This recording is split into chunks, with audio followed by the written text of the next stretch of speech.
Life of Sophia Dorothea, the wife to George I. George I, unlike the infamous Henry VIII, didn't marry again, but started the Hanoverian dynasty. His son became George II, and his wife turned out to be the direct ancestor of all future British kings. In 1664, Eleanor de Olbreus met George William. He fell for her right away, leading her to move to Germany, where she was named the Lady of Harburg. 2 years later, in September 1666, their daughter was born. She was considered illegitimate and had a tough start in her life. Despite reaching adulthood, her life didn't get any better. She ended up spending most of it in prison. Let's dive into the 17th century mystery of Sophia Dorothea. As a child, Sophia Dorothea enjoyed a relaxed and loving home life. Her father gave her a large inheritance to improve her chances of a good marriage. Little is known about her early years, but in 1674, when she was 8, she was officially recognised and named Duchess of Wilhelmsburg as an only child and no threat to the Duke. In 1676, Eleanor and George finally married. Soon, a Danish prince and the nearby Duke of Brunswick showed interest in marrying Sophia Dorothea, but these plans fell through. A more serious proposal came later, but in the end, her father thought she'd be happier marrying her first cousin, George Louis of Hanover. George William worked on securing the Lunenburg dukedom, and his initial plan was for Sophia to marry Ernest Augustus, Elector of Brunswick-Lunenburg, whose eldest son, George Louis, would become King George I of Great Britain. Given Sophia Dorothea's controversial birth, his brother and sister-in-law were reluctant to support the marriage. Her parents didn't do much to make her appealing to her future in-laws, but she brought a significant dowry that was much needed in Hanover. There was a famous story about her childhood. Her parents made her sleep in their bed after they discovered love letters that she was hiding.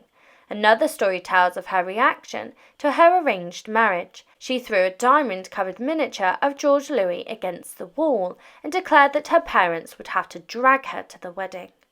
Some might say it's understandable to be upset, especially with George Louis not exactly being the ideal husband. Back when he was just 16, he scandalously got his parents' governess pregnant. He was also known for being cold and unfriendly. There were suggestions that he should marry his cousin Anne Stuart, the daughter of James, Duke of York, who was next in line to the childless Charles II. But instead he married Sophia Dorothea on the 21st of November, 1682, when he was 22 and she was just 16. It was clear right from the beginning that this marriage wouldn't work. George Louis's mother disliked Sophia Dorothea, thinking that she wasn't good enough for their family. George himself was harsh and often scolded his wife, leading to arguments every time they spoke. Despite their unhappy marriage, they did have 2 children, George Augustus, born on the 30th of October 1683, who would later become King George II, and Sophia Dorothea, born on the 16th of March 1687, who would become a future queen in Prussia and electress in Brandenburg. After the children were born, George felt his duties as a husband were over. He took a mistress and continued to mistreat his wife. But he couldn't just leave her because he would lose a huge sum of money, £100,000 in cash from her dowry and inheritance if they divorced. His parents stepped in, asking him to keep his affair low-key. When Sophia Dorothea found out about the affair, she confronted him about how wrong his actions were. Over the next 5 years, the relationship was filled with growing dislike and resentment. This made Sophia very unhappy. During this time, the mistress had 2 daughters with George, Anna Louise in January 1692, Petronella in 1693. Meanwhile, Sophia didn't have any more children, suggesting the couple had effectively separated. What happened next isn't entirely clear, but most people believe that in 1690, Sophia Dorothea started exchanging letters with a Swedish colonel in the Hanoverian army. Sophia Dorothea and the Count would send their letters to his sister twice a year to keep them safe from nosy people. However, some of these letters were found by their descendants, and it's believed that Sophia's son destroyed many of them to protect their privacy. The letters indicate they may have started a romantic relationship in March 1692, right after George's illegitimate daughter was born, though it's unclear if Sophia knew about the child. They tried to keep their relationship secret, but soon people started talking.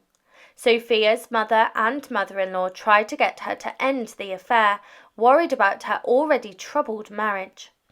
Her sister-in-law was less understanding, and in 1694, during a walk in the gardens, Sophia stumbled upon a small building where she caught her husband with his mistress and their daughter.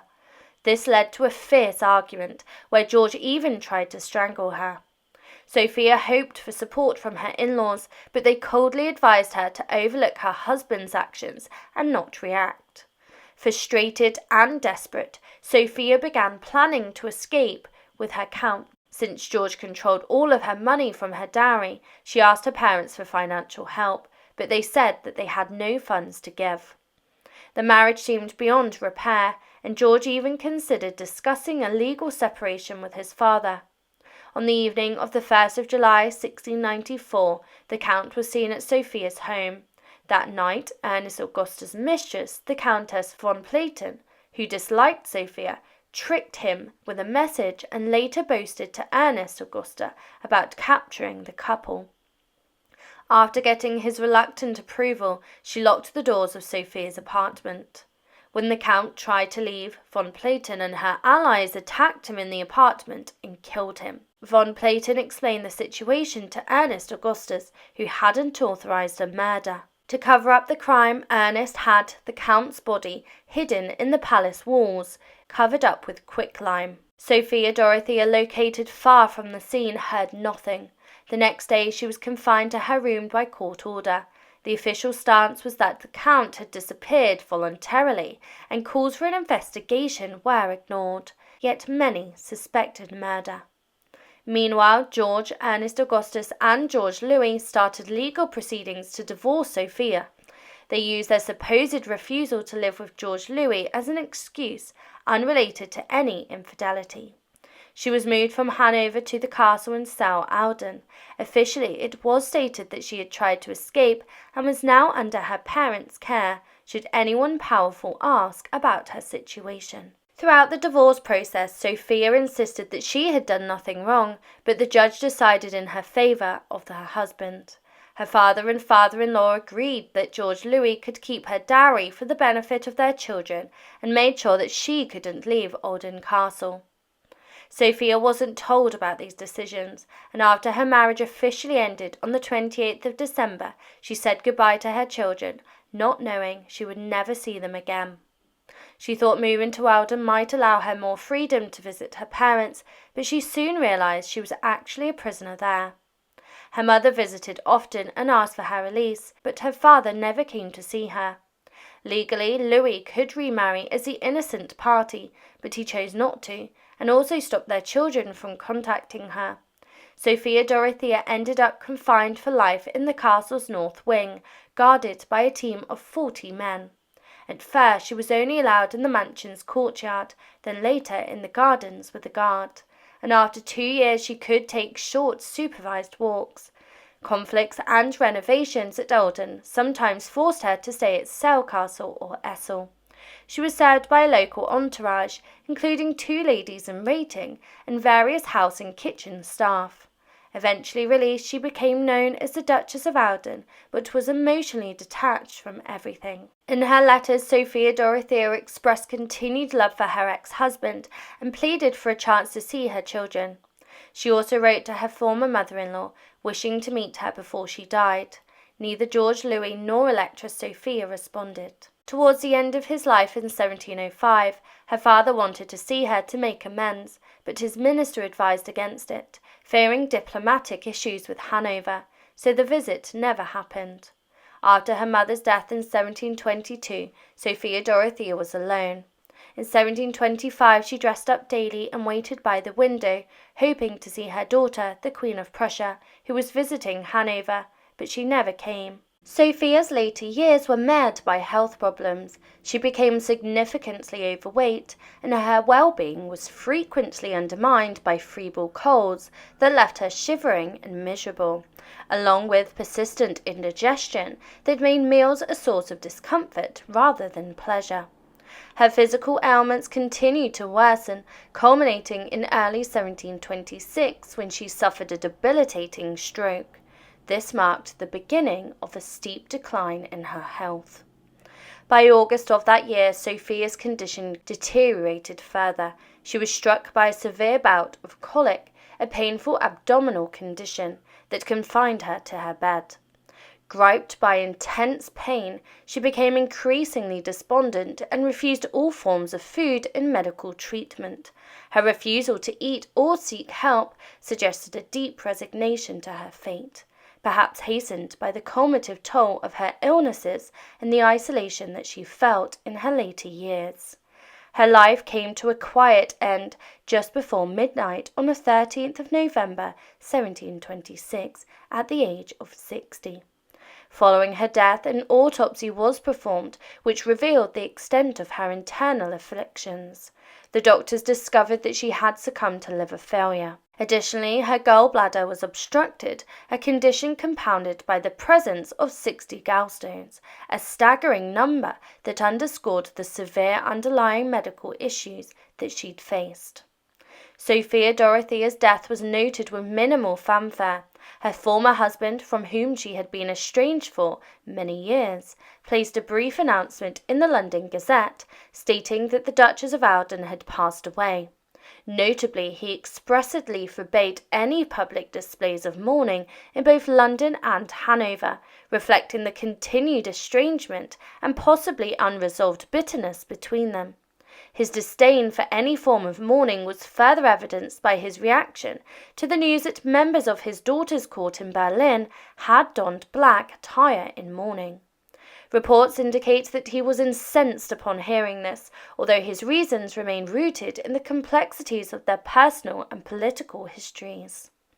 In the immediate aftermath of her death, the guards of Alden were tasked with handling her remains. They placed her body in a lead coffin and temporarily stored it in a cellar, a stark and somewhat unbefitting resting place for a woman of her station. The initial plan was for a quiet interment in the local cemetery of Alden.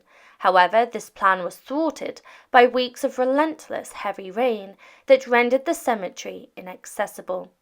As a result, her coffin was returned to the cellar and hastily covered with sand, a provisional measure that underscored the somewhat chaotic and undignified handling of her burial.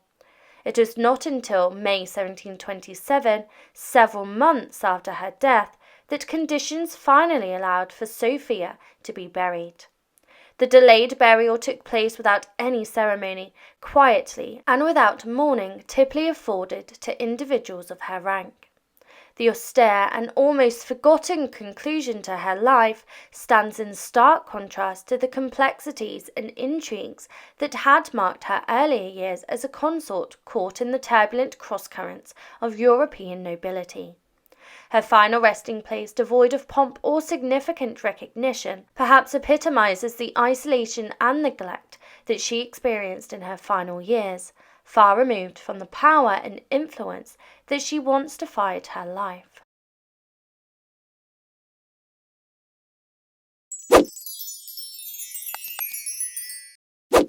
Crafty insights about Queen Caroline of Ansbach, the astute matriarch of history.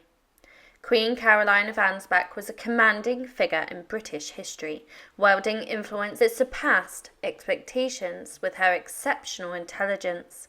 Born into a German noble family amid adversity, her life's journey took her from the courts of Prussia to the regal palaces of Britain, setting the stage for one of history's most intriguing and ruthless family rivalries. Queen Caroline of Ansbach, a commanding presence as the consort of Britain, wielded her power for beyond expectations. Her intelligence surpassed not only her royal spouse, King George II, but also most individuals.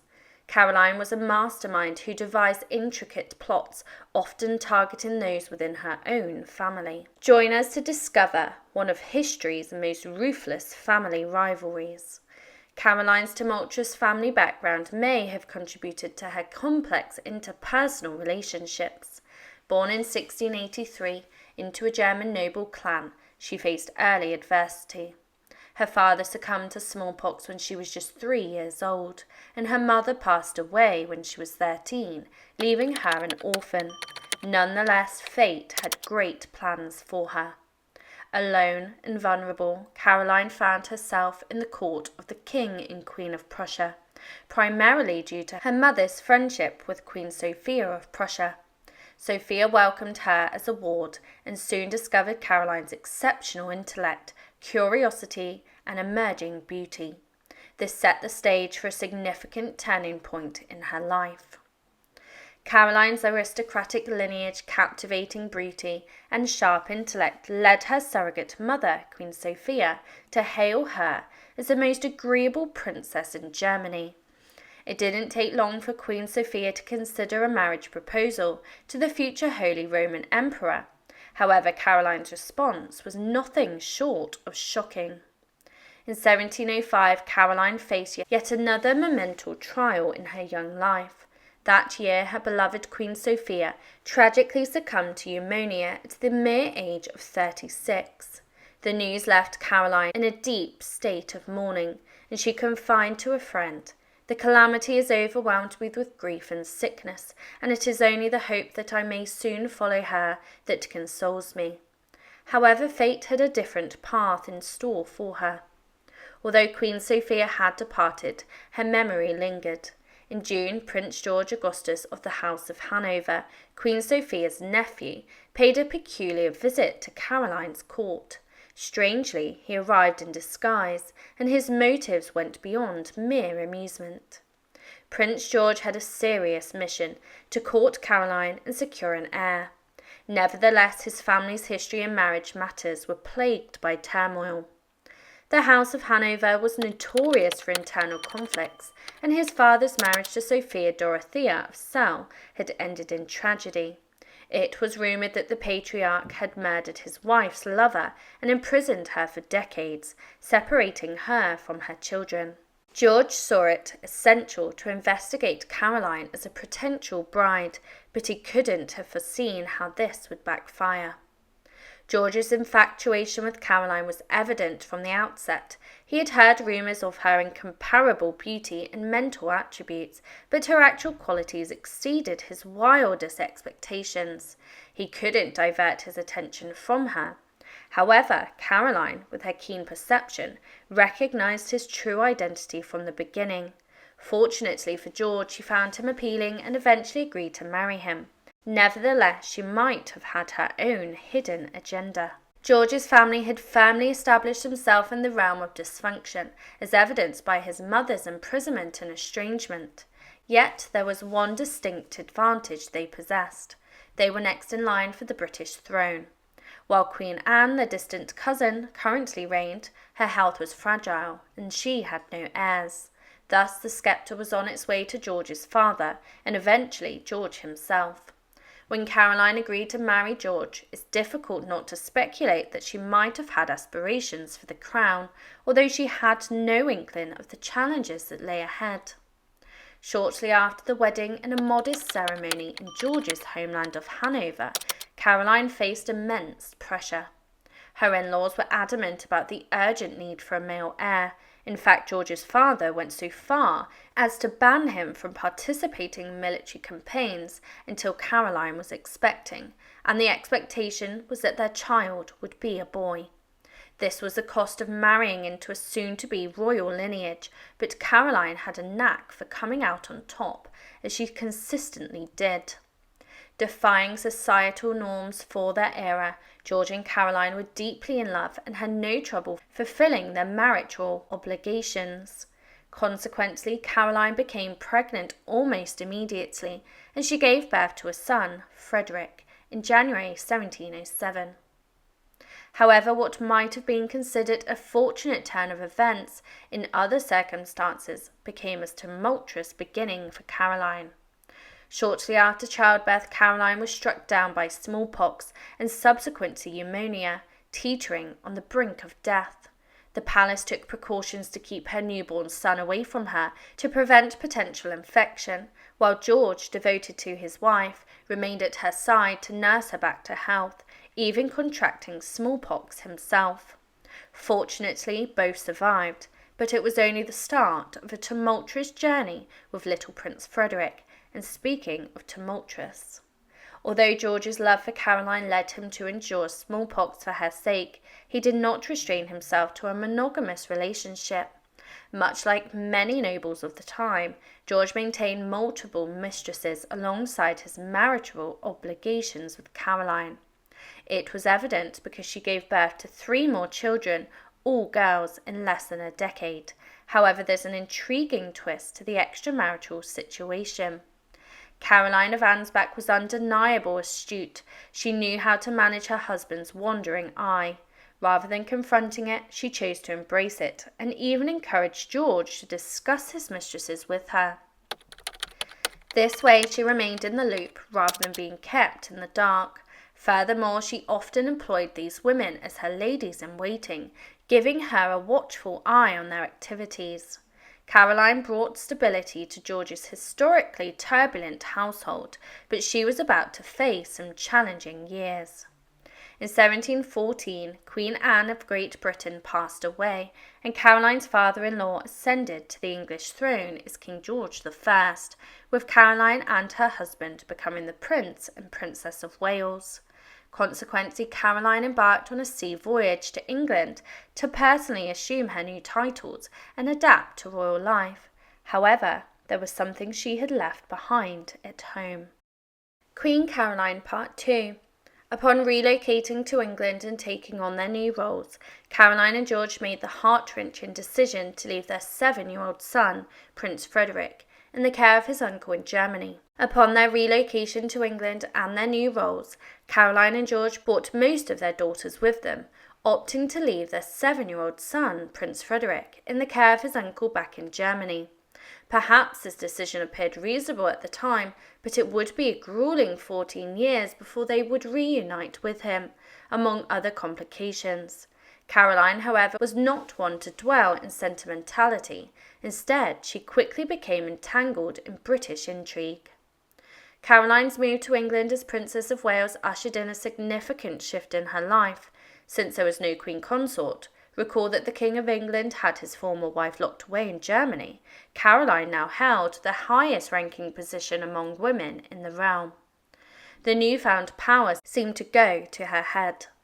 While the royal family is expected to present a unified front to their subjects, harmonising a group of entitled nobles is no straightforward task. Caroline wasted no time in causing a stir within weeks of her arrival. While King George I was staunchly German, Caroline and her husband were determined to Anglicise themselves, rapidly immersing themselves in British politics, culture and social circles. Regrettably, this did not bode well. Their immersion into British culture, seemingly innocent and benevolent, was in fact a calculated move. They appeared significantly more modern and approachable compared to the austere king, and their popularity soared, likely as Caroline had intended all along. They soon created a full-fledged rival court in direct opposition to the monarch, which greatly displeased King George. The historical House of Hanover dysfunction reared its head again, and tensions escalated to a breaking point. When that breaking point arrived, it was tragic. Amidst these political manoeuvres, Caroline became pregnant once more, but this time the outcome was far from favourable. Following 4 successful pregnancies, she tragically delivered a stillborn son. Those close to her attributed the tragedy to the incompetence of English physicians, and the brewing bitterness within the royal court likely exacerbated matters. Caroline was undoubtedly devastated, yet little did she know that the situation was about to take a nightmarish turn. In 1717, a year after the stillbirth, Caroline gave birth to a healthy boy, Prince George William. Overjoyed at her successful pregnancy, Caroline eagerly prepared for the boy's baptism. However, here she made a rare miscalculation. She had not considered that the royal court was a tinderbox ready to ignite, and it was about to explode in her face. On the day of George William's baptism, King George I, who had likely been waiting the opportunity to retaliate, suddenly took issue with his son and daughter-in-law's choice of godparents. His revenge was merciless. Rather than discussing the matter with them, the king confined Caroline and her husband to the house arrest at St. James's Palace and then banished them from the court entirely. In the aftermath of the baptism controversy, King George I forcibly separated Caroline and her husband from their children, including the newborn, insisting that the infants remain with him while the couple endured exile. It was a cruel punishment designed to underscore who truly held the sceptre and power in Britain, but this time the king had gone too far. During this period of separation, Caroline's worry for her children consumed her, driving her to such a state of distress that she secretly entered the king's palace to visit them. Eventually, King George I couldn't ignore her actions and felt guilty for the anguish that he was causing. He granted her unrestricted access to their infants, but by then the damage had been done. In February 1718, Caroline faced her worst nightmare when her youngest son, Prince George William, fell gravely ill and passed away at just a few months old. The palace even conducted an autopsy to ensure that the separation from his mother hadn't caused his death, and it revealed that he had a heart polyp. However, whatever the cause of his death, it did nothing to improve King George I's popularity or mend his relationship with his son and Caroline. Unfortunately, the hardships continued. Caroline's nerves were undoubtedly shredded to the core by now. In the same year her infant son passed, she suffered a miscarriage due to the shock of a storm while she was at home. The Princess of Wales mourned the loss of her third child, and although she would go on to have 3 more healthy children, she never forgot that King George I was a co-author of her misfortunes. Faced with these challenges, she concocted a ruthless plot, one that would ultimately fail. Caroline was too intelligent to openly declare hostilities with her father-in-law. Instead, she cultivated a friendship with the politician Robert Walpole, seeking to wield real power behind the scenes in the government. For a brief period, it seemed to work. Walpole even orchestrated a public reconciliation with the crown for Caroline and her husband, a mere show of unity to gain more influence and hopefully regain her children from the king. However, things did not unfold as she had hoped. Accustomed to meticulously managing her household and affairs, Caroline learned a painful lesson about her own fallibility through her alliance with Walpole. Unbeknownst to her, Walpole was using her to advance his own political influence. While her efforts to regain custody of her children stalled, Walpole ascended to the de facto Prime Minister of Britain. Empty-handed and frustrated, Caroline needed to find another means to seek vengeance. Ultimately, it came in the most natural way possible. In 1727, Caroline received news that likely brought her immense satisfaction. King George I had been travelling when he suffered a stroke on the road. Although he clung to life for another day or so, King George I of England, and a perpetual thorn in Caroline's side, passed away on the 11th of June 1727. At last, she became the Queen Consort, and her husband ascended to the throne as King George II of Britain. One of her initial acts was to reunite her family, but this act opened Pandora's box that she never could close. Caroline regained custody of her children, whom King George I had kept away from her. However, she still had to summon her son, Prince Frederick, who had spent the last decade and a half in Germany. As a grown man, Frederick joined the family in England as the new Prince of Wales in 1728. Yet this union was far from joyous. When Caroline laid eyes on her son again, it marked the beginning of troubles. In the years since Caroline had last seen her son, Prince Frederick, he had undergone a troubling transformation. He had become a debauched person, indulging in drinking, gambling, and maintaining several mistresses. Yet the most alarming aspect was not his behaviour.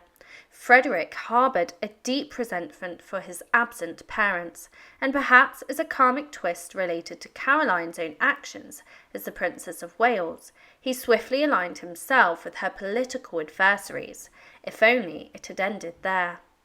Over the years, Caroline's political astuteness remained as sharp as ever. She even urged her husband to maintain their complicated relationship with Robert Walpole, recognising his substantial influence and desiring to remain in his favour. Starting in 1728, this political acumen paid off handsomely. During King George II's absence, it was Caroline who acted as regent, not her wayward son. Yes, only Caroline of Ansbach could devise a way to solidify her influence and simultaneously slight her son. However, it was a decision that would soon backfire. In 1736, King George II was once again away, and Caroline was serving as regent. This time, things took a disastrous turn. A detractor of the king and queen posted a note at the royal palace gate, and it read, "Lost or strayed out of this house, a man who has left a wife and 6 children."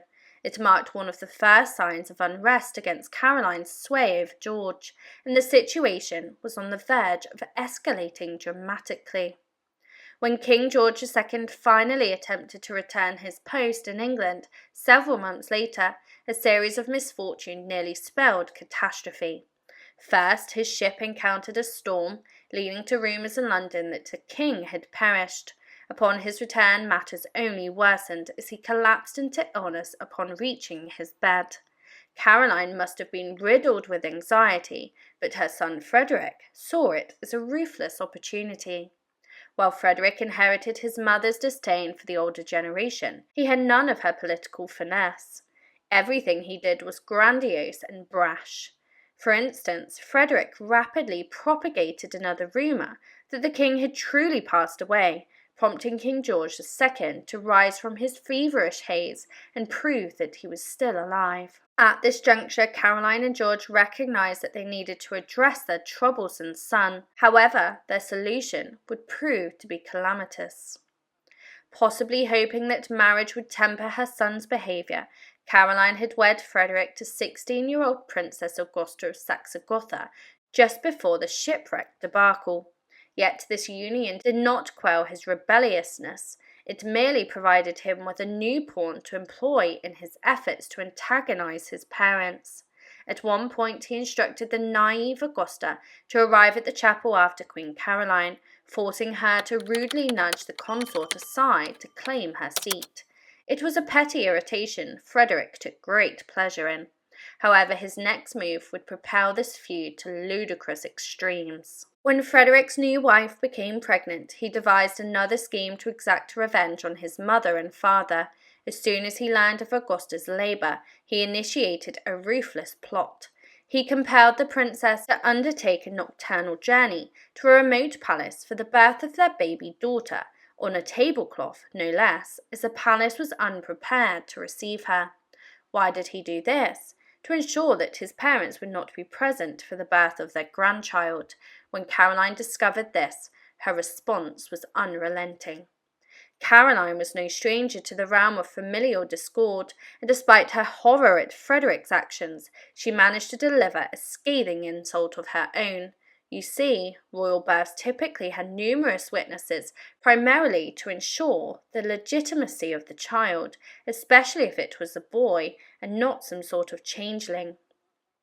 Upon learning that it was a baby girl, Caroline breathed a sigh of relief and commented that it was a poor, ugly little she-mouse, rather than a large, fat, healthy boy.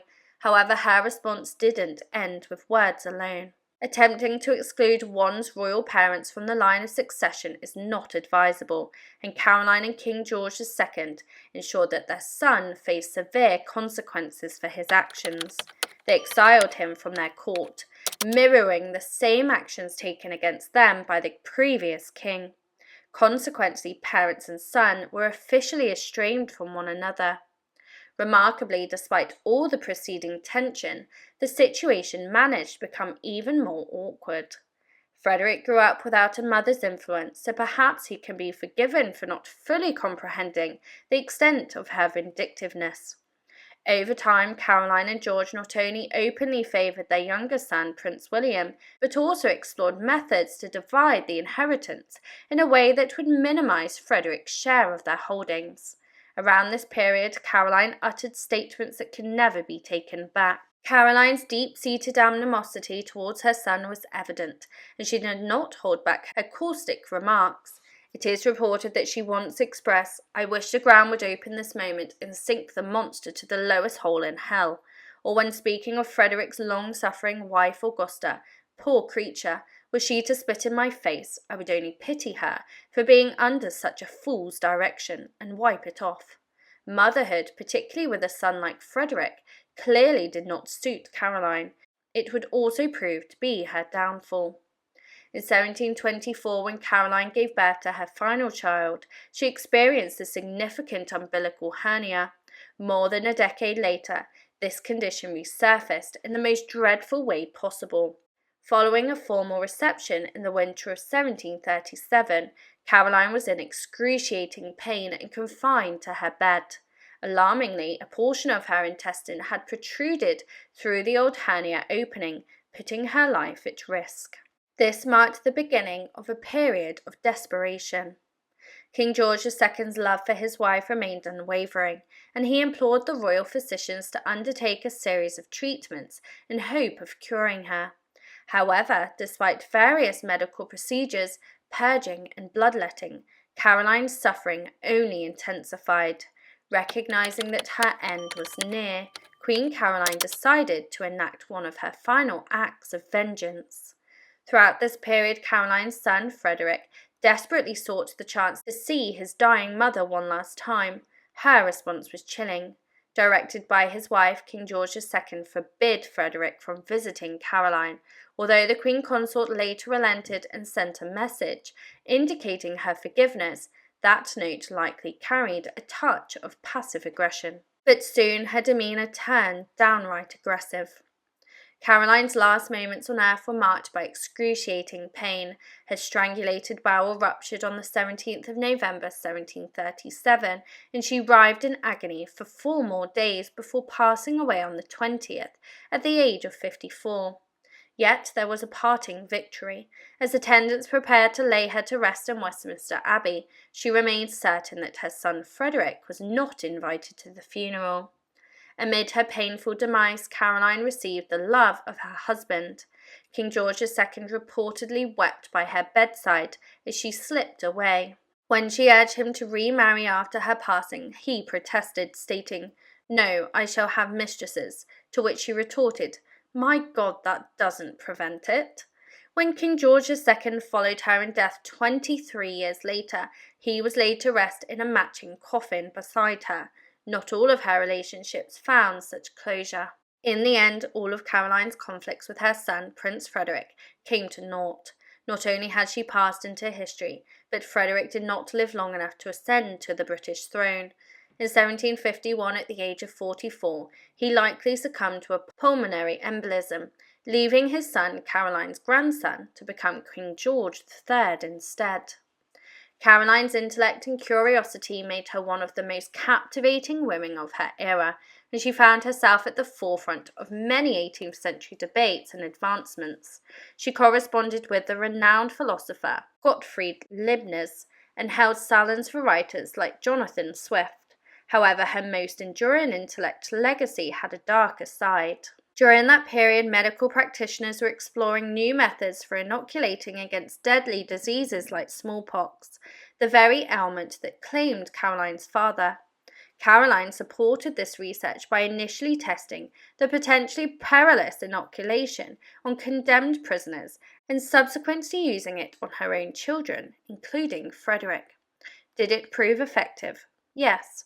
Does it offer some insight into Caroline's parenting approach? Just a bit. Caroline's political and emotional sway over King George II, as well as her role in the family feuds, constitutes her enduring legacy. Her influence was widely recognised during her time, and an uncomplimentary poem remarked, "You may strut dapper George, but 'twill all in vain. We all know 'tis Queen Caroline, not you that reign. Then if you would have us fall down and adore you, lock up your fat spouse as your dad did before you." Charlotte of Mecklenburg-Strelitz, the Queen Consort of Great Britain and Ireland, rose from humble origins as a minor German country gentry to her esteemed position. Alongside King George III, she shared a happy marriage and a remarkable parenthood, blessed with an astonishing brood of 15 children. While her husband faced the loss of the American Revolution and the sorrow of her dear friend Marie Antoinette's demise in the French Revolution, Charlotte herself stayed away from political matters. Nonetheless, she made significant cultural contributions, introducing the Christmas tree to Britain. As the years advanced, she witnessed her cherished husband's descent into mental illness, while her children grappled with the challenges of securing a new generation of royals. Born Sophia Charlotte on the 19th of May 1744, she was the 8th child out of 10, born to Duke Charles Louis Frederick of Mecklenburg and Princess Elizabeth Albertine. Charles, the second son of the ruling Duke of Mecklenburg, hailed from a small duchy in northern Germany, part of the Holy Roman Empire at that time. Her upbringing primarily revolved around household management, preparing her for the expected role of a minor German prince's wife. Charlotte's life took a dramatic turn when her brother ascended to become the new Duke of Mecklenburg-Strelitz.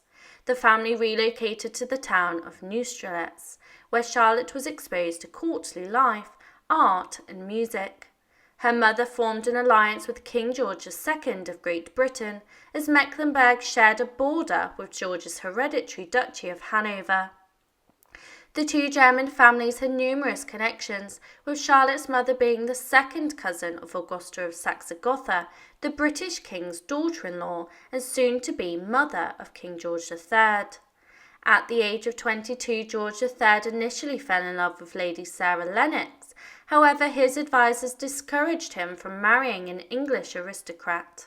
Instead, his mother urged him to consider a match within their own family.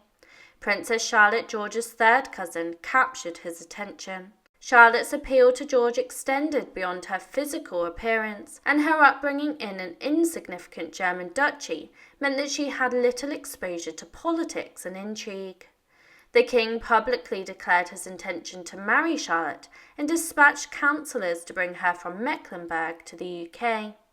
The British lords negotiated and finalised the marriage contract, leading to 3 days of joyful celebrations before Charlotte bid farewell to her homeland forever. The journey to London proved arduous, lasting 2 months. When Charlotte finally arrived, she was plagued by seasickness and bloated from the storms at sea. The bridal party landed on the coast and hastened their way to London, eventually reaching St James's Palace. There at the garden gate at 3:30 p.m, Charlotte met her groom and his family for the first time. After a brief respite, the couple married in a small ceremony held in the Royal Chapel at 9 p.m. on the same day. Just 2 weeks later, the newlywed king and queen were jointly crowned in a grand ceremony at Westminster Abbey. The youthful pair quickly gained immense popularity, and on their way to the opera, an exuberant crowd yearned for a glimpse of them in their carriage, resulting in a tragic incident where 4 people were crushed to death. While Charlotte didn't speak English fluently, her groom was well versed in German, enabling them to communicate effectively. Mindful of her mother's struggles to maintain control over Mecklenburg, the king advised Charlotte against meddling in political affairs, to which she displayed little interest. The couple developed a strong and affectionate bond, with George remaining faithful. George embodied a down-to-earth nature and earned the moniker Farmer George. He had little affinity for ostentation and courtly scheming, preferring a simple existence rooted in domestic comforts. Frugality, plain cuisine, and temperance. Charlotte, having been raised in a similar manner, found the alignment of values agreeable. Her vivacious and sociable disposition complemented his introspective shyness, and though she quickly acquired proficiency in English, her speech bore a notable accent. Observers noted her initial timidity, yet she became quite confident among familiar faces, relishing in delightful gossip. 11 months after their nuptials and 3 months following her 18th birthday, Charlotte gave birth to their first child, George, the Prince of Wales, who would eventually ascend to the throne as George IV. Subsequently, she brought forth a total of 15 offspring, comprising 9 sons and 6 daughters. Among them were Frederick William, destined to succeed his brother as William IV, Charlotte, who married the King of Württemberg, Edward, father to Queen Victoria, Augusta Elizabeth, who became the Landgravine of Hesse-Homburg, Ernest Augusta, who later became King of Hanover, Augustus Frederick Adolphus, Mary Sophia, Octavius, Alfred, and Amelia. Charlotte's final child entered the world when she was 39 years old, with a considerable age gap between Prince George and Princess Amelia. The Queen frequently lamented her perpetual state of pregnancy, expressing, "I cannot imagine a prisoner longing more ardently for freedom than I do for relief and the conclusion of my campaign. It would bring me joy to know that it was the final time." Nevertheless, she harboured immense love for her children, and tragically 2 of her sons, Alfred II and Octavius IV, succumbed to smallpox. However, the rest of her children survived to adulthood, except for Amelia, who tragically fell victim to tuberculosis at the age of 27. Unlike many royalty, King George and Queen Charlotte maintained a deeply involved role in their children's lives.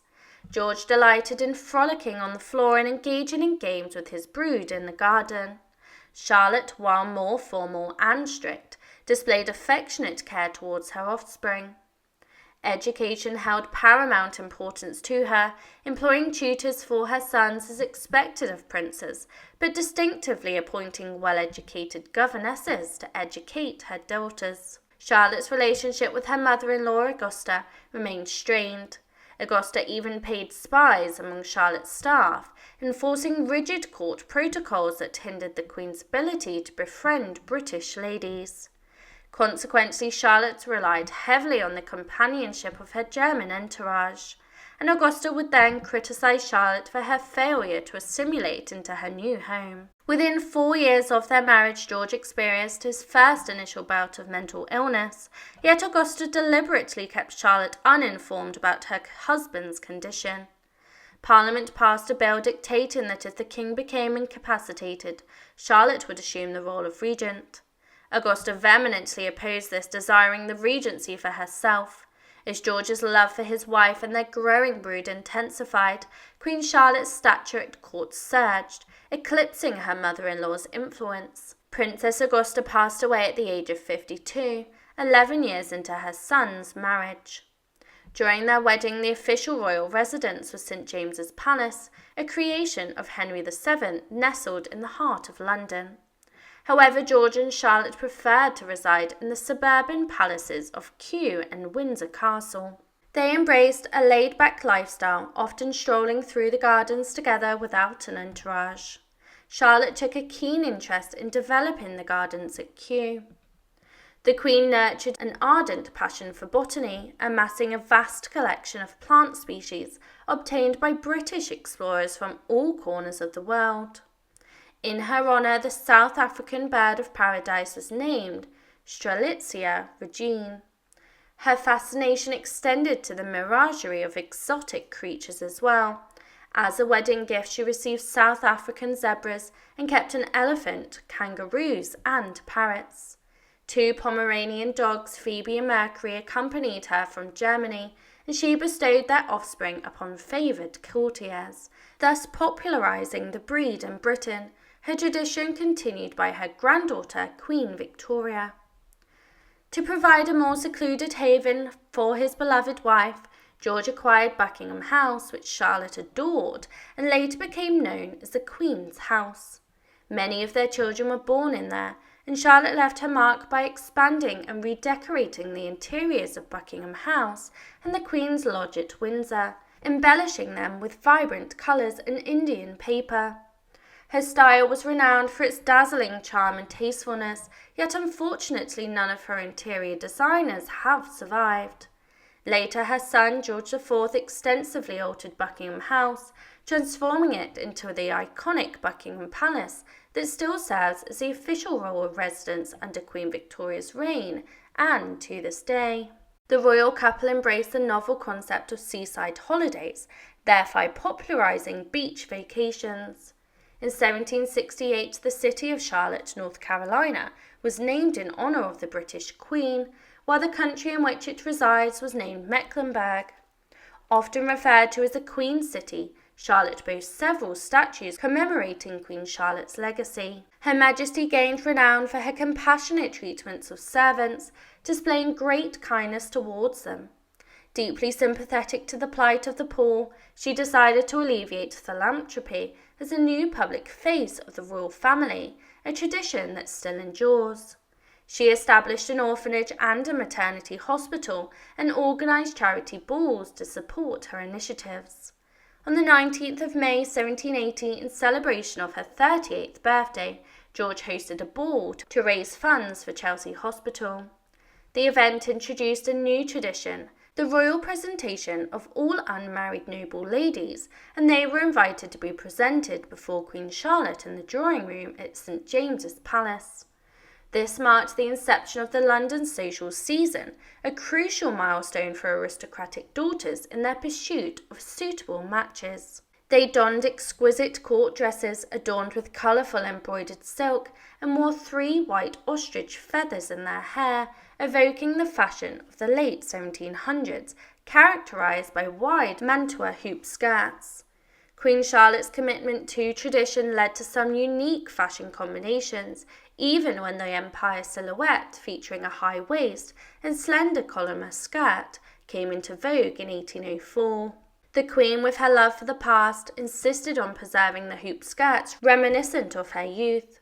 Known as an amateur matchmaker, Charlotte would suggest advantageous pairings for the women, providing insights into the latest gossip of London's upper class, referred to as the ton, in her letters to her husband and friends. Queen Charlotte's Ball became a prominent social event and continued until 1958, when Queen Elizabeth II decided to discontinue the ceremony.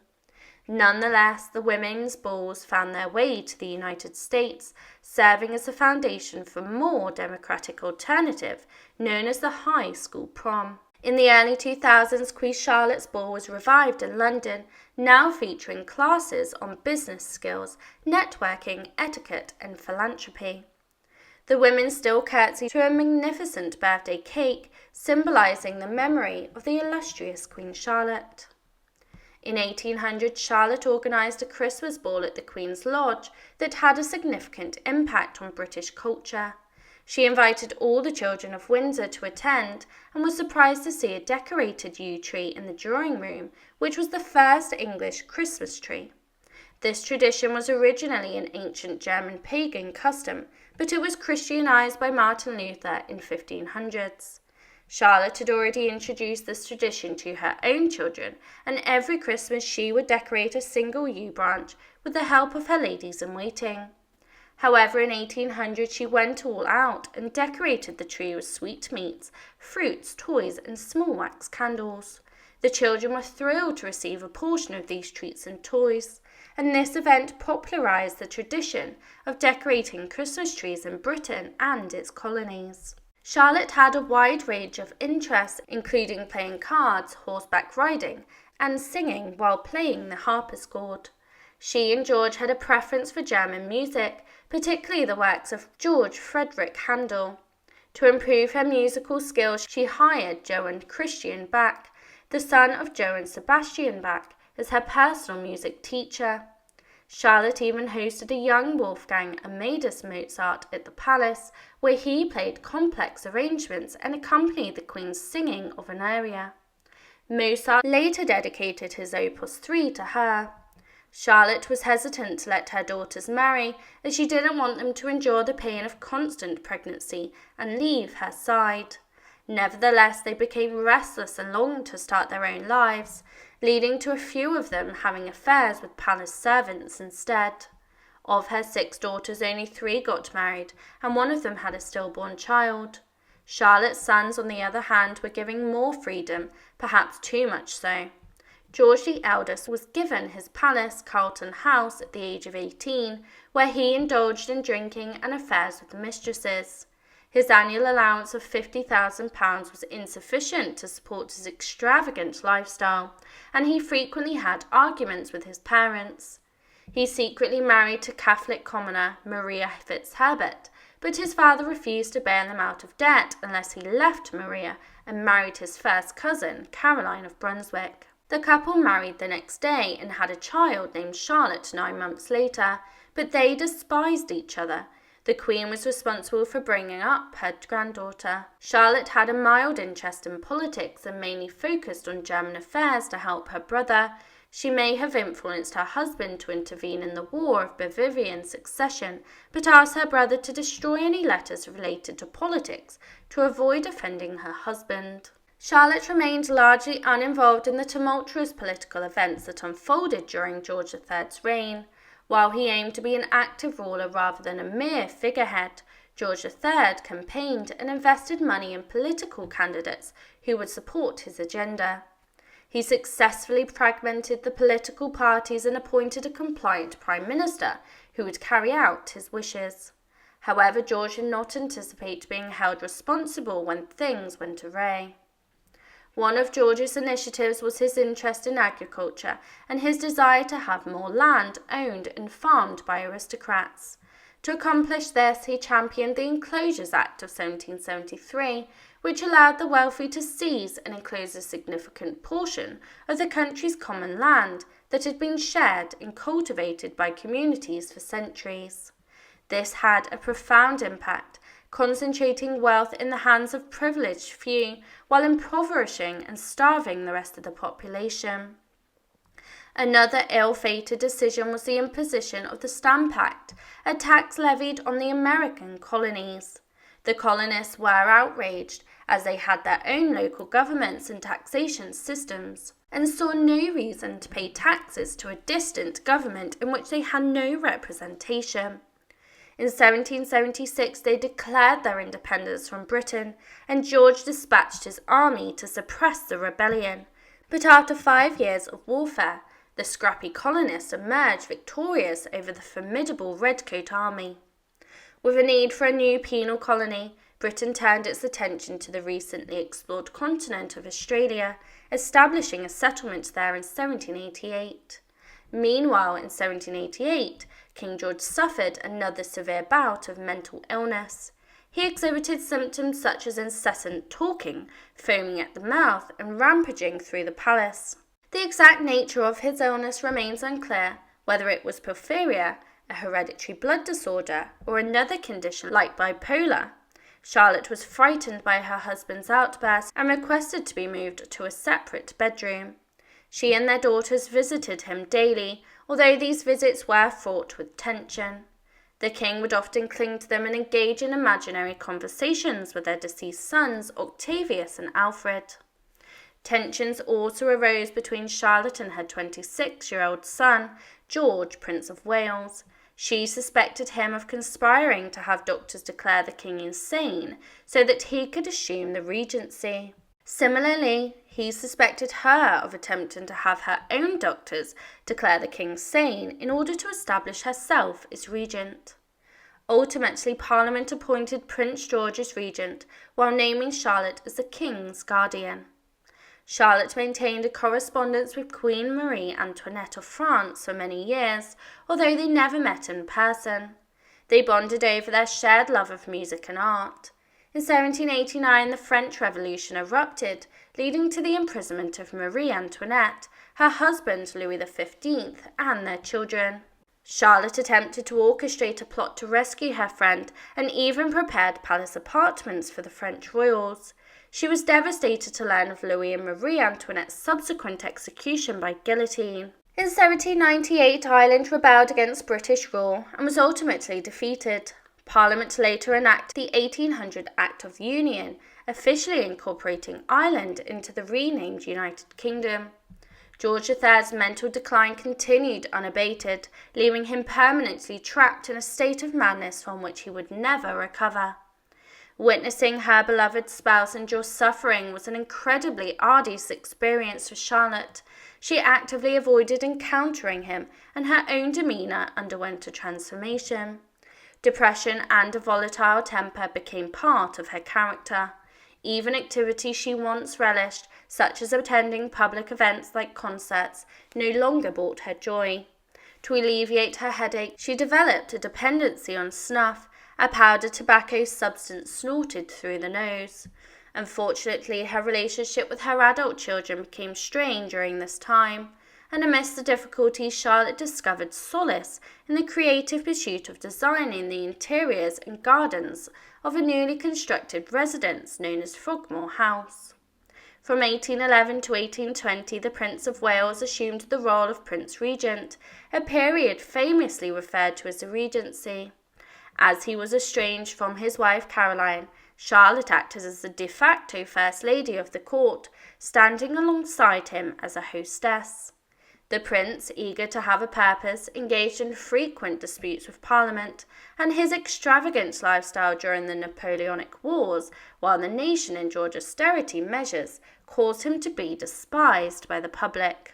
The hopes of the Hanoverian dynasty rested on their only legitimate child, the beautiful and level-headed Princess Charlotte, and her handsome husband, Prince Leopold. Tragically, all those hopes were shattered when she passed away during childbirth at the tender age of 21. The entire nation mourned this heart-wrenching loss, and Queen Charlotte grieved deeply for her cherished granddaughter. The princess's untimely death proved to be a catastrophe for the Hanoverian dynasty, and despite having 12 adult children, George and Charlotte had no legitimate grandchildren to succeed the throne. While some of their sons had children with their mistresses, these offspring were ineligible for inheritance. Thus, there was a pressing need to avert a succession crisis. In response, Parliament offered monetary incentives to the princes if they would sever ties with their mistresses, marry foreign princesses, and produce a new generation of royal heirs. One pamphlet of the time humorously quipped, "Hot and hard, each royal pair are at it, hunting for the heir." The victor in this procreative race was Edward, Duke of Kent, the fourth son who would father the future Queen Victoria. Sadly, Queen Charlotte never had the opportunity to meet her granddaughter. She passed away on the 7th of November 1818 at the age of 74, only 6 months before Victoria's birth. Her son, Prince George, was by her side, holding her hand at the age of 74, merely 6 months before Victoria's birth, holding her hand during her final moments. Charlotte had served as Queen Consort for an impressive 57 years, the second longest tenure in British history, following only Prince Philip. King George III had deteriorated to such an extent that he was not informed of his wife's passing. He himself passed away a little over a year later, at the age of 81. He was laid to rest beside his beloved wife in the royal vault beneath St. George's Chapel in Windsor. In recent times, there have been headlines asserting that Queen Charlotte was Britain's first black or biracial queen. This notion arises from portraits of Charlotte painted by Alden Ramsay, which depict her with facial features that some interpret as having African influences. Additionally, her lineage has been traced back to the 13th century Portuguese king, Alfonso III, and his mistress, Madjugana, which may have been a black Moor. However, it is crucial to note that the portraits of the same subject often vary significantly and are not reliable evidence of an individual's true appearance. Furthermore, Charlotte was separated by 500 years and 15 generations, which means Charlotte's potential Moorish heritage would have been constituted less. Welcome to Past People. Get ready for a roller coaster of a tale as we delve into the sad and intriguing life of King George I, the most hated monarch in British history. From family conflicts to dark secrets, George's reign was filled with drama, making him a controversial figure in the annals of British royalty. We'll explore King George I's tumultuous life, from his troubled childhood and strained family relationships to a questionable marriage and the mysterious disappearance of a rival. George's story takes unexpected turns, so buckle up for a journey into the complexities of power, love, and betrayal. King George I is remembered as the most disliked monarch in British history, and for good reason. George was sly, arrogant, and had a cruel streak that even his own family couldn't escape. His reign was full of turmoil, from rebellions to family conflicts, painting a bleak picture of his time as king. Born into power, but not in England, George I was the first son of German nobles. He was originally meant to inherit lands in the Holy Roman Empire from his father, Ernest Augustus. However, things didn't go as planned, leading to a troubled reign in Britain. Originally named George Ludwig, the German nobleman changed his name to George Rex during his coronation in England over 50 years later. This change was a response to the widespread condemnation of his foreign birth, a desperate attempt to win the support of his new subjects. George I and his brother Frederick Augustus were inseparable as children. However, this close bond only made their future rift more heartbreaking, adding to the misery of George's story. George's mother, Sophia of Hanover, fell ill when he was young, leading her to spend a year in warmer climates for recovery. The absence of a proper parenting during this time left a lasting impact on George. He developed a somber personality marked by introspection and sensitivity, which haunted his public image later in life. Despite showing promise as a leader, George's quiet nature and sense of responsibility as the eldest child created challenges. While praised by his mother for being dutiful and reliable, these traits had negative consequences as well, contributing to the overall misery of his life. Being the oldest child came with perks for George. His father, Ernest Augustus, gave him lots of attention and prepared him for a fancy life. They did things like hunting and riding together, and George learned all about living like an aristocrat. His siblings didn't get the same treatment, and his favoritism caused big problems. Besides the fun activities with his dad, George also had to face dangerous challenges. In the late 1600s, Europe was full of conflicts, and Ernest Augustus knew that his boys might have to fight. So during the Franco-Dutch War, he took the introverted 15-year-old George into battle. It's surprising George didn't end up more messed up from this experience. George was his father's favourite, and in 1683 his father declared that only George could inherit the relatives' lands. This caused a massive family feud, especially with his brother Frederick Augustus. The sibling rift grew over time, but George had bigger problems on the horizon. In 1682, George got engaged to Sophia Dorothea, his cousin. It wasn't a perfect match, though. George's mother worried about Sophia's lower social status, but George had a sneaky plan. George wasn't just in love with his cousin, he had a cunning reason to court her. Sophia's dowry promised more lands for George once they were married. He convinced his ambitious mother to approve the match, but soon everyone regretted it. After getting married, George and Sophia's relationship fell apart.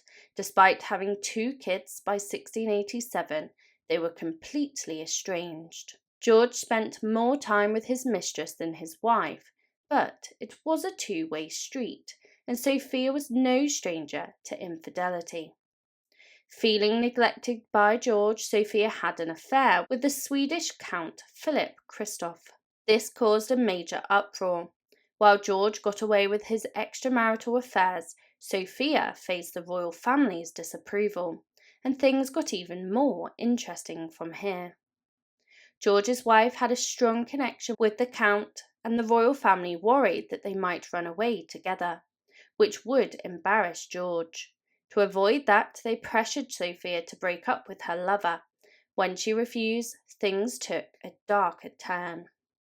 In July 1694, George's problems with the Count conveniently vanished in a very violent way. The Count disappeared, and George was suspected to be behind it.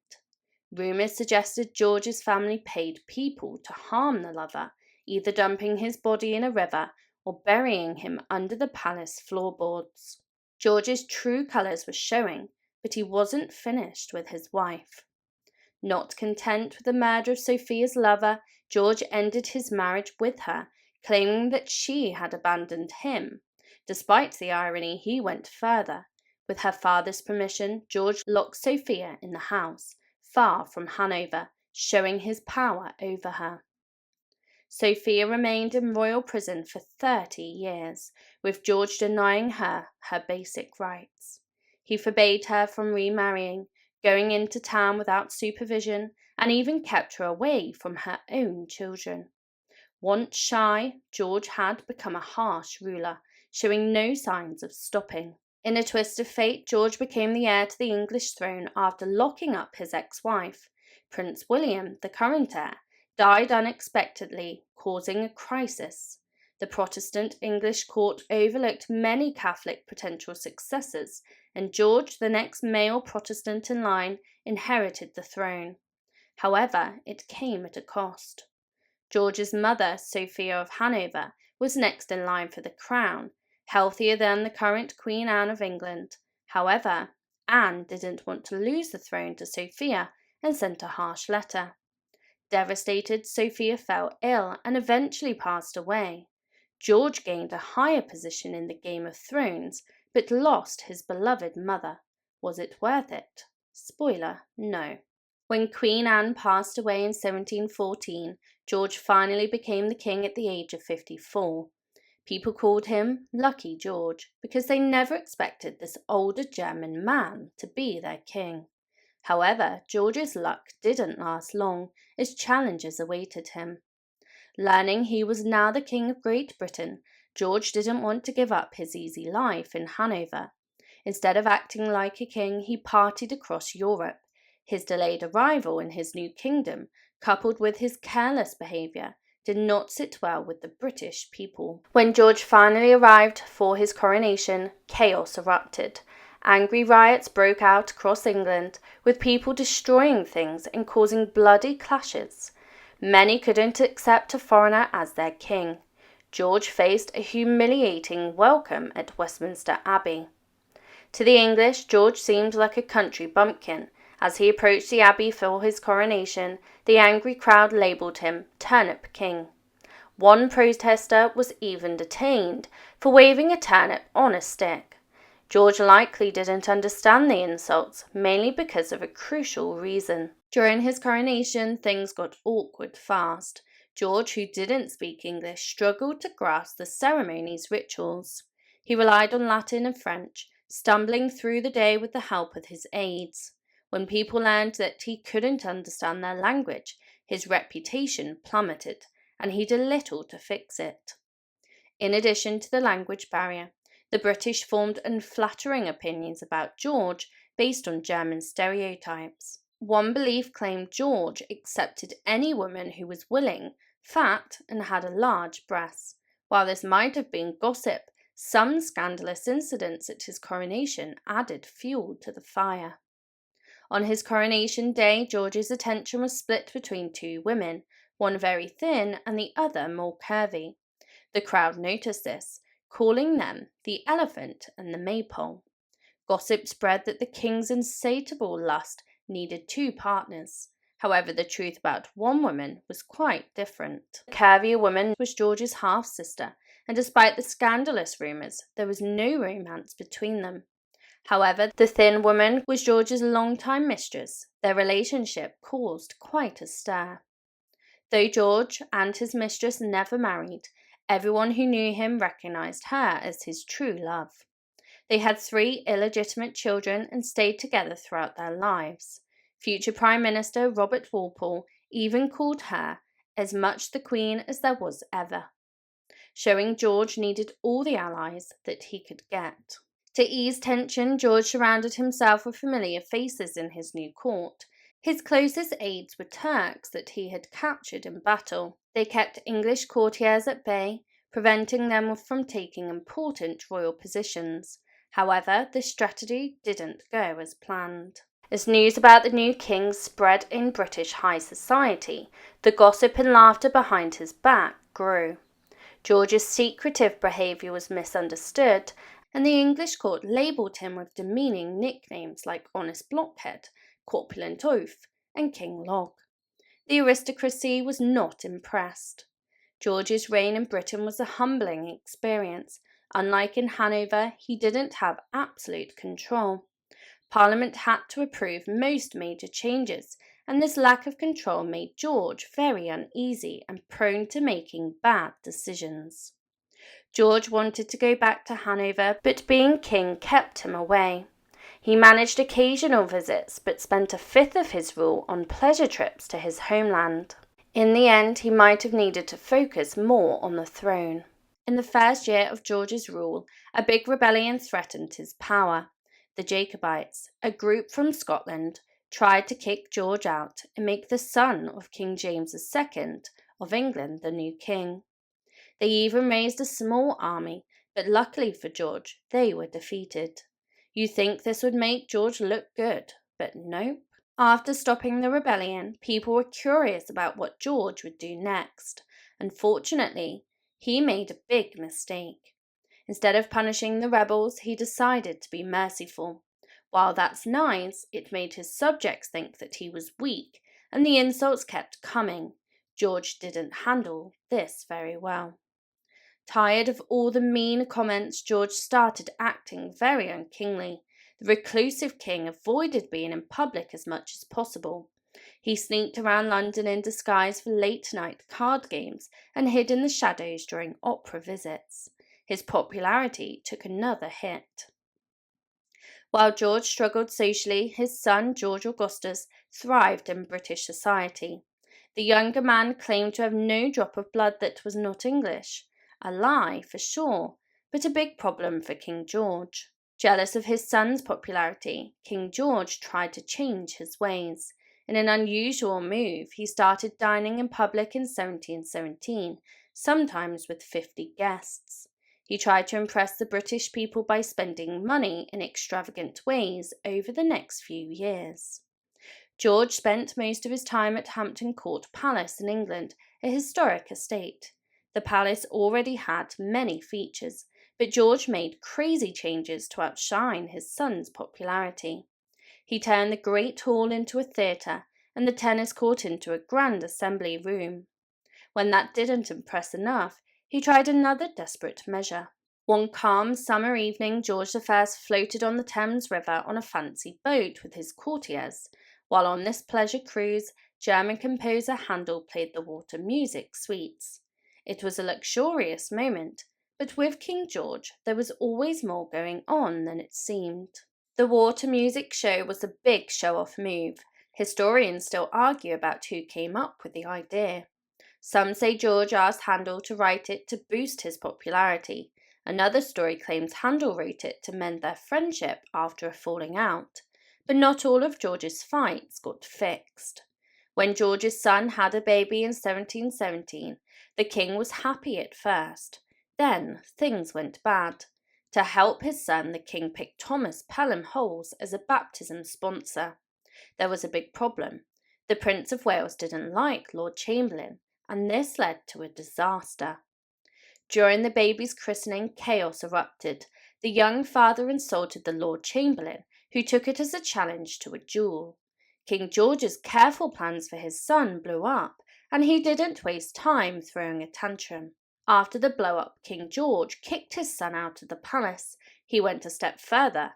He kept his son and daughter-in-law from seeing their own kids for months, insisting the children stay with him. Like with his ex-wife, George I's revengeful side showed up, and there was no turning back.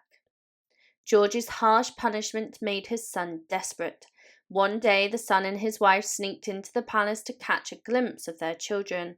When they saw them, Caroline passed out, and the heir cried like a child. Although King George later made up, the damage was done. Over the next years, George Augustus grew angrier at his father. His London house became a base for the king's political rivals. Newspapers loved it, printing pages of royal family feud gossip and eagerly anticipating King George's death. But before that, a dangerous scandal unfolded.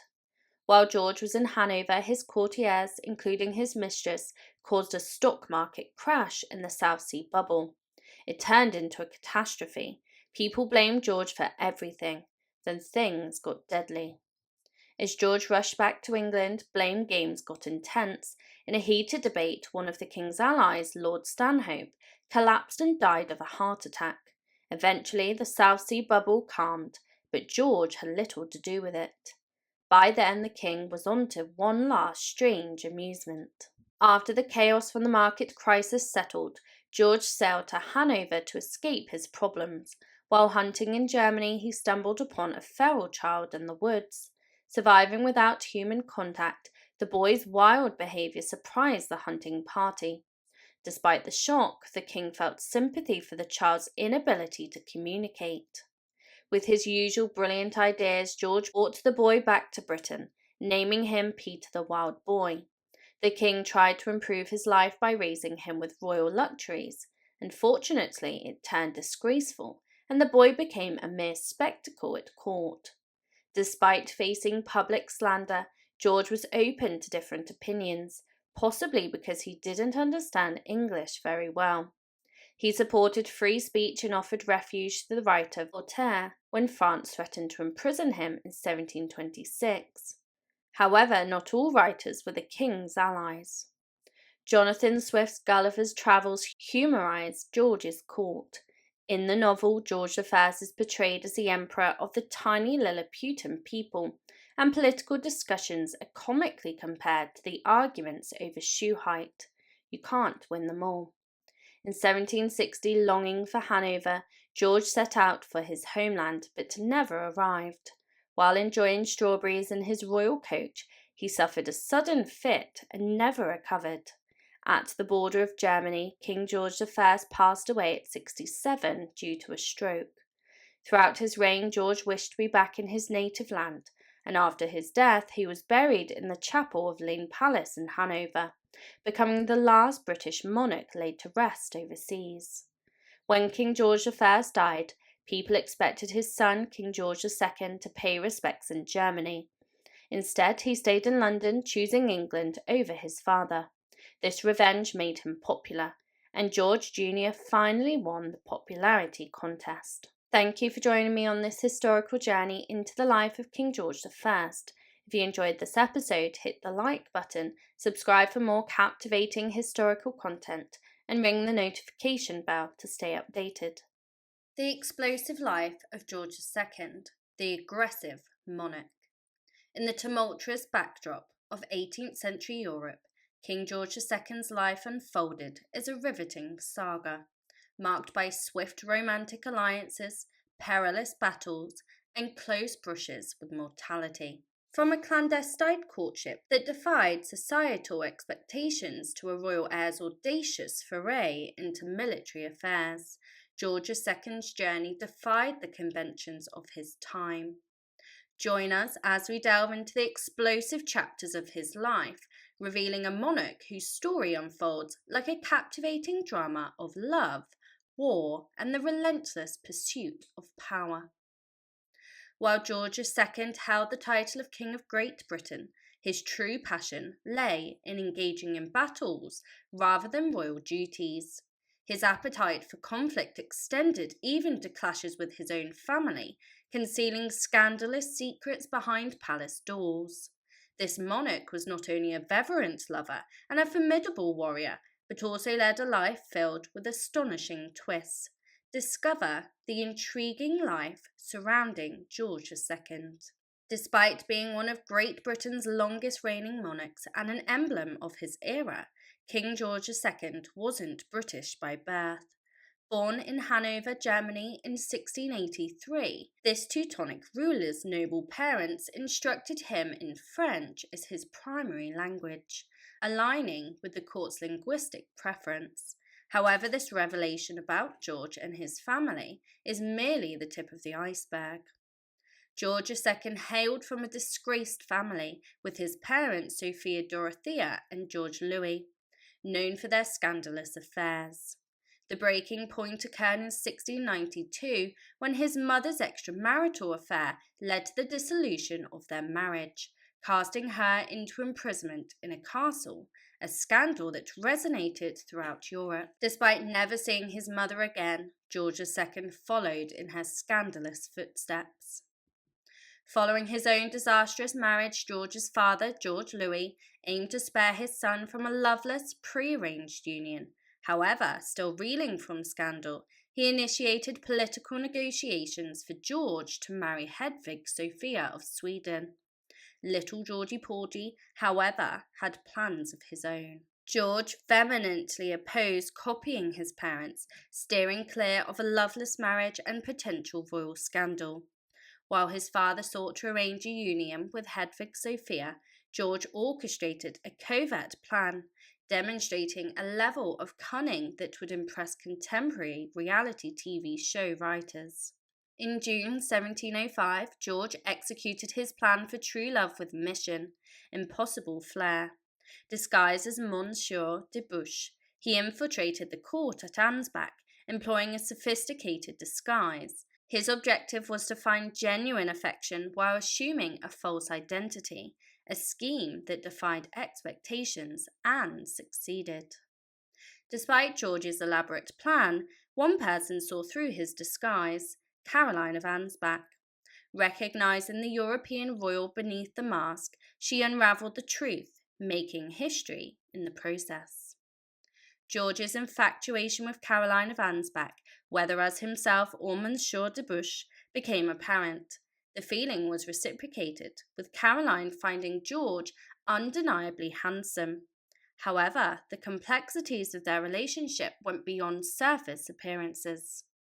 The love story between George and Caroline unfolded like an adult fairy tale, with Caroline being an orphan and George emerging as her clandestine, affluent Prince Charming.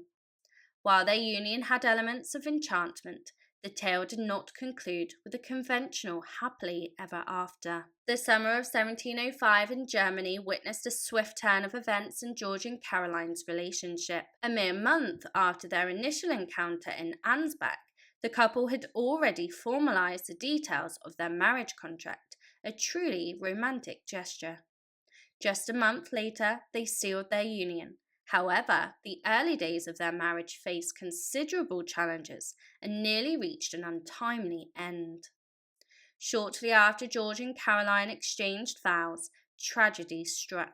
Following the birth of their first child, Caroline fell victim to smallpox. George, deeply devoted to his wife, stood vigil by their bedside throughout her illness. Yet this marked only the beginning of a harrowing ordeal. Proximity to his ailing wife resulted in George contracting the illness as well, and for a moment the future seemed perilous for the young couple, but both managed to survive the ordeal. George's affections extended beyond his beloved Caroline. He harboured a fervour for combat. The aspiring king possessed a keen interest in military strategy, defying his father's wishes by participating in the Battle of Oudenarde. While his marriage had already subjected him to the threat of smallpox, the subsequent battle posed an even greater danger. Emerging victorious in the Battle of Oudenarde didn't spare George from peril. He narrowly evaded death as his unit faced intense attacks, witnessing casualties on all sides. Even the colonel from his ranks perished during the confrontation. The situation escalated when George's horse succumbed to the chaos. Miraculously, George emerged unscathed, albeit not without a daring act. George's survival at the battle might have been more than mere luck. Some believed it to be a form of divine intervention. The Duke of Marlborough, who led the forces in the battle, commended the future King George II for distinguishing himself, charging at the head of the Hanoverian troops. This display of leadership elevated George's popularity.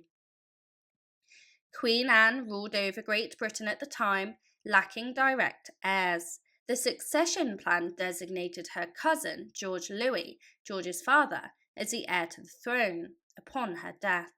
In 1714, Queen Anne passed away, paving the way for George Louis to become King George I. Meanwhile, our protagonist assumed the title of Prince of Wales and heir to the throne. However, these titles' changes brought their own set of dangers. While representing his father during a royal engagement, George attended the Theatre Royal on Drury Lane. An unidentified assailant sought to accomplish what even battlefield adversaries couldn't, a premature end to George's reign.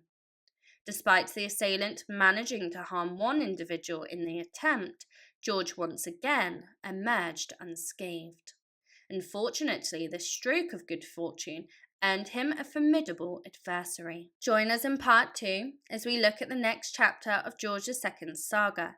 The monarch's thirst for conflict leads him to the Prussian-Hanoverian border, where familial ties become strained as he faces off against his own brother-in-law, Frederick William I of Prussia. The refusal of a proposed duel and redirected family feuds, this time with his estranged son Frederick, showcased George II's complex relationships. His temporary return to Hanover, an ill-fated sea voyage, and the resilient monarch's efforts to uphold appearances amid health challenges weave a narrative of political intrigue, familial turmoil, and personal resilience that defines this intriguing phase of George II's reign. In the aftermath of a familial conflict and a series of tumultuous events, George II, the King of Great Britain, found himself embroiled in a new chapter marked by political manoeuvres, family discord, and personal challenges.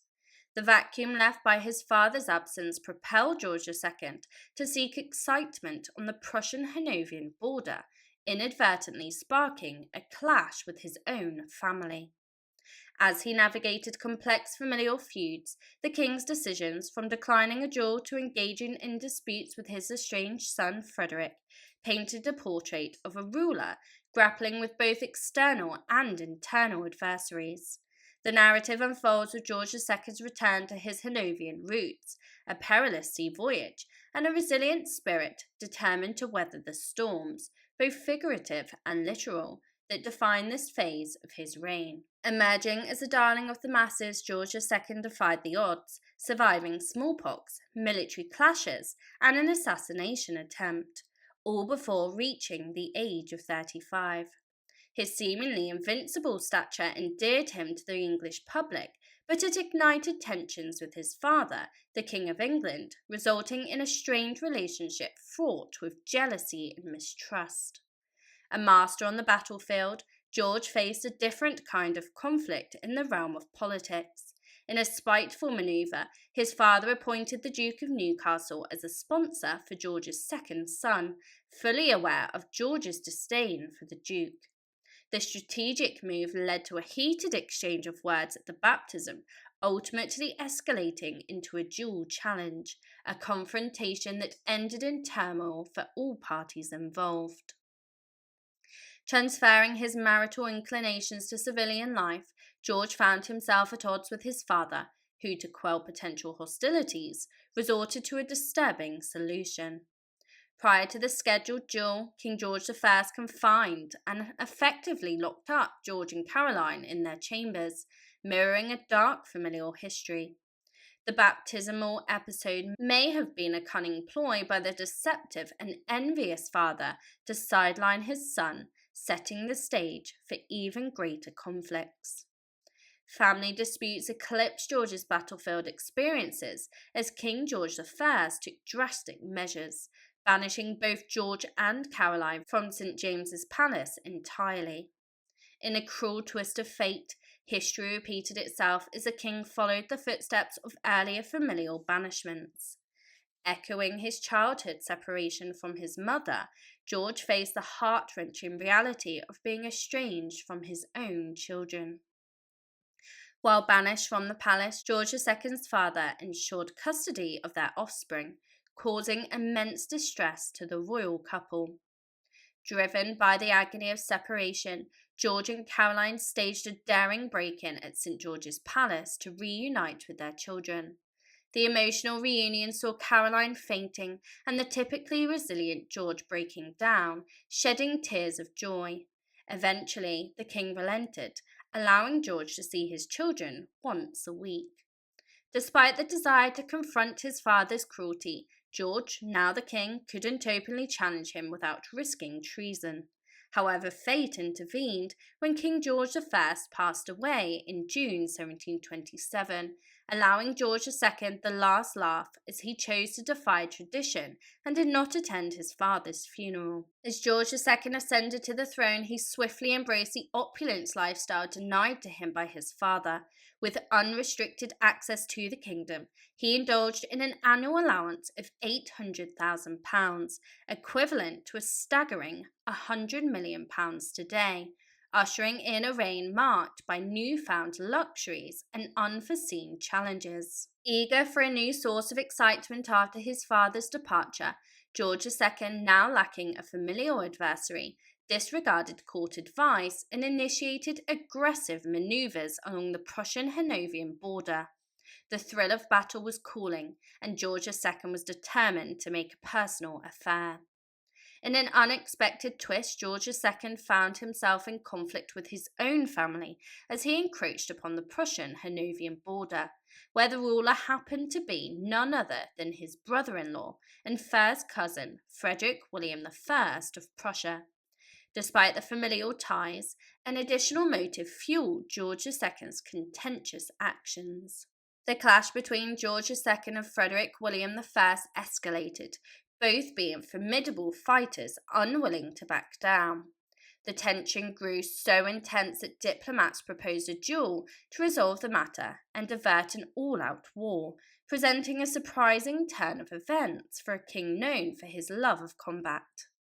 Displaying unexpected restraint, George II declined the duel, recognizing the strategic wisdom in acknowledging defeat. The looming conflict with Frederick William I, dubbed the Soldier King by his subjects, prompted George II to re-evaluate his approach, even though occasional fits of frustration persisted. Unable to engage in a battle with his brother-in-law, George II redirected his familial feud towards his estranged son, Frederick. While George II had been entangled in disputes with his own father in England, his relationship with Frederick soured further during the son's upbringing in the Hanoverian court. By the time father and son reunited in England after 14 years, they shared little in common except for a penchant for familial discord. Despite being the King of Great Britain, George II's Hanoverian roots beckoned, leading him to visit his homeland in 1736. The decision to temporarily abandon his English subjects stirred discontent, forcing George to hastily plan his return amid mounting dissatisfaction. Eager to appease his subjects, George II set sail for England without checking the weather conditions, unwittingly sailing into a formidable winter storm in the English Channel.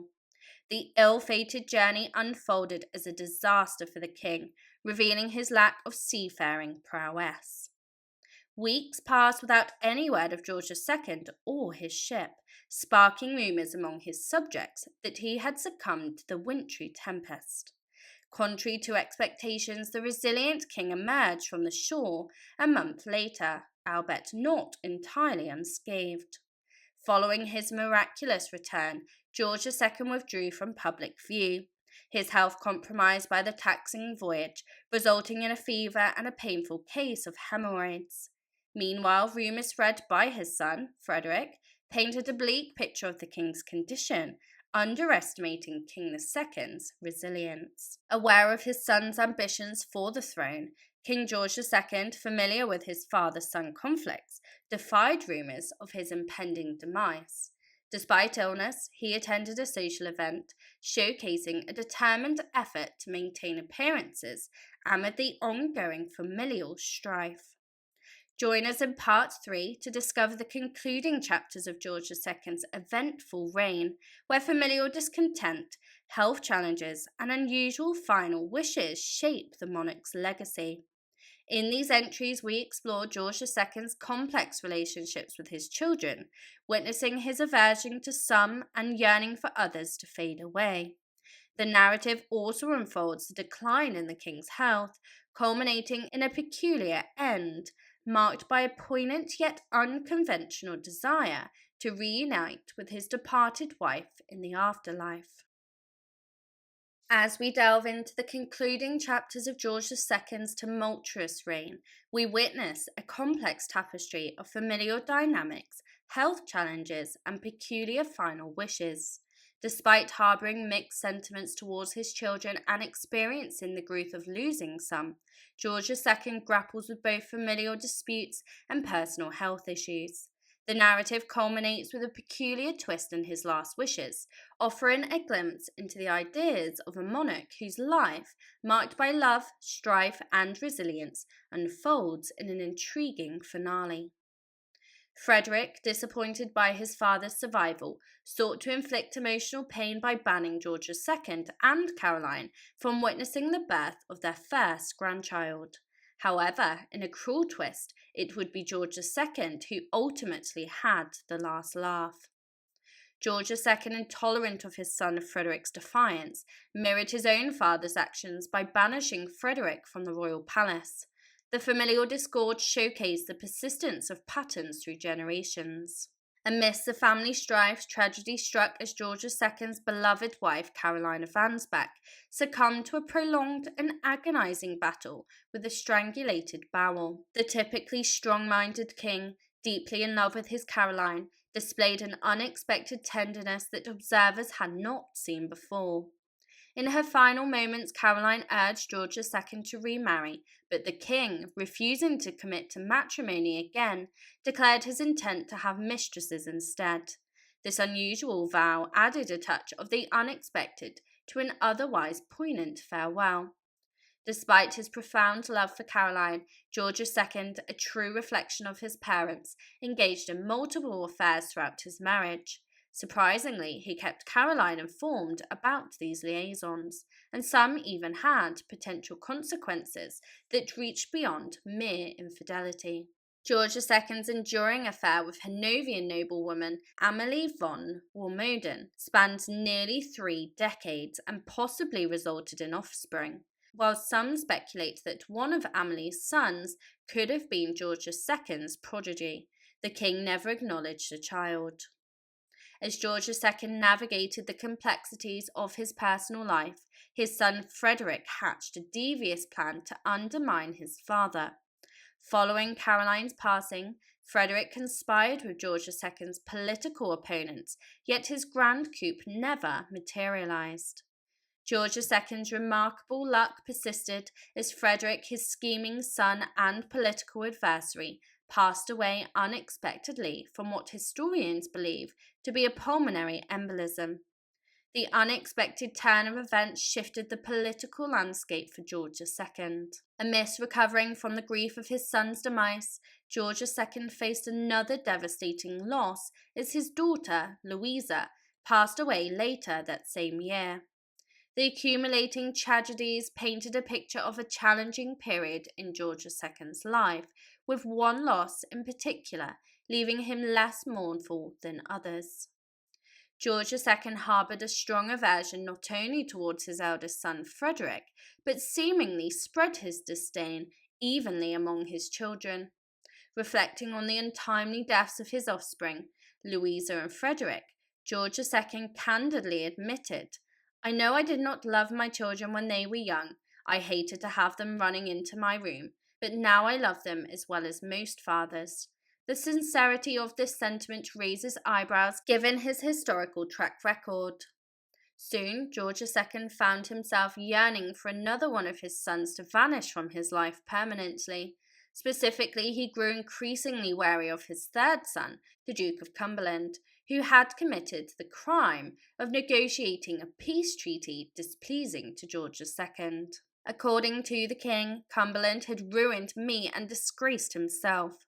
After more than 3 decades on the throne, marked by love, feuds, and numerous close calls, George II's life took a toll on his health.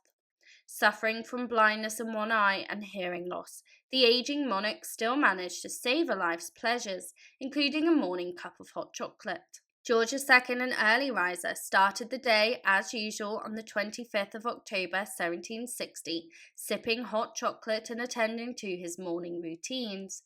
Little did he know that this day would be fateful. If he had foreseen the events that unfolded, he might have added an extra marshmallow to his morning indulgence. George II's demise unfolded into a humiliating manner. Shortly after retiring to his chambers, a loud sound alarmed his valet, who discovered the king on the floor. The physician's account noted the king appeared to have just come from his necessary stool, painting a vivid picture of his final moments.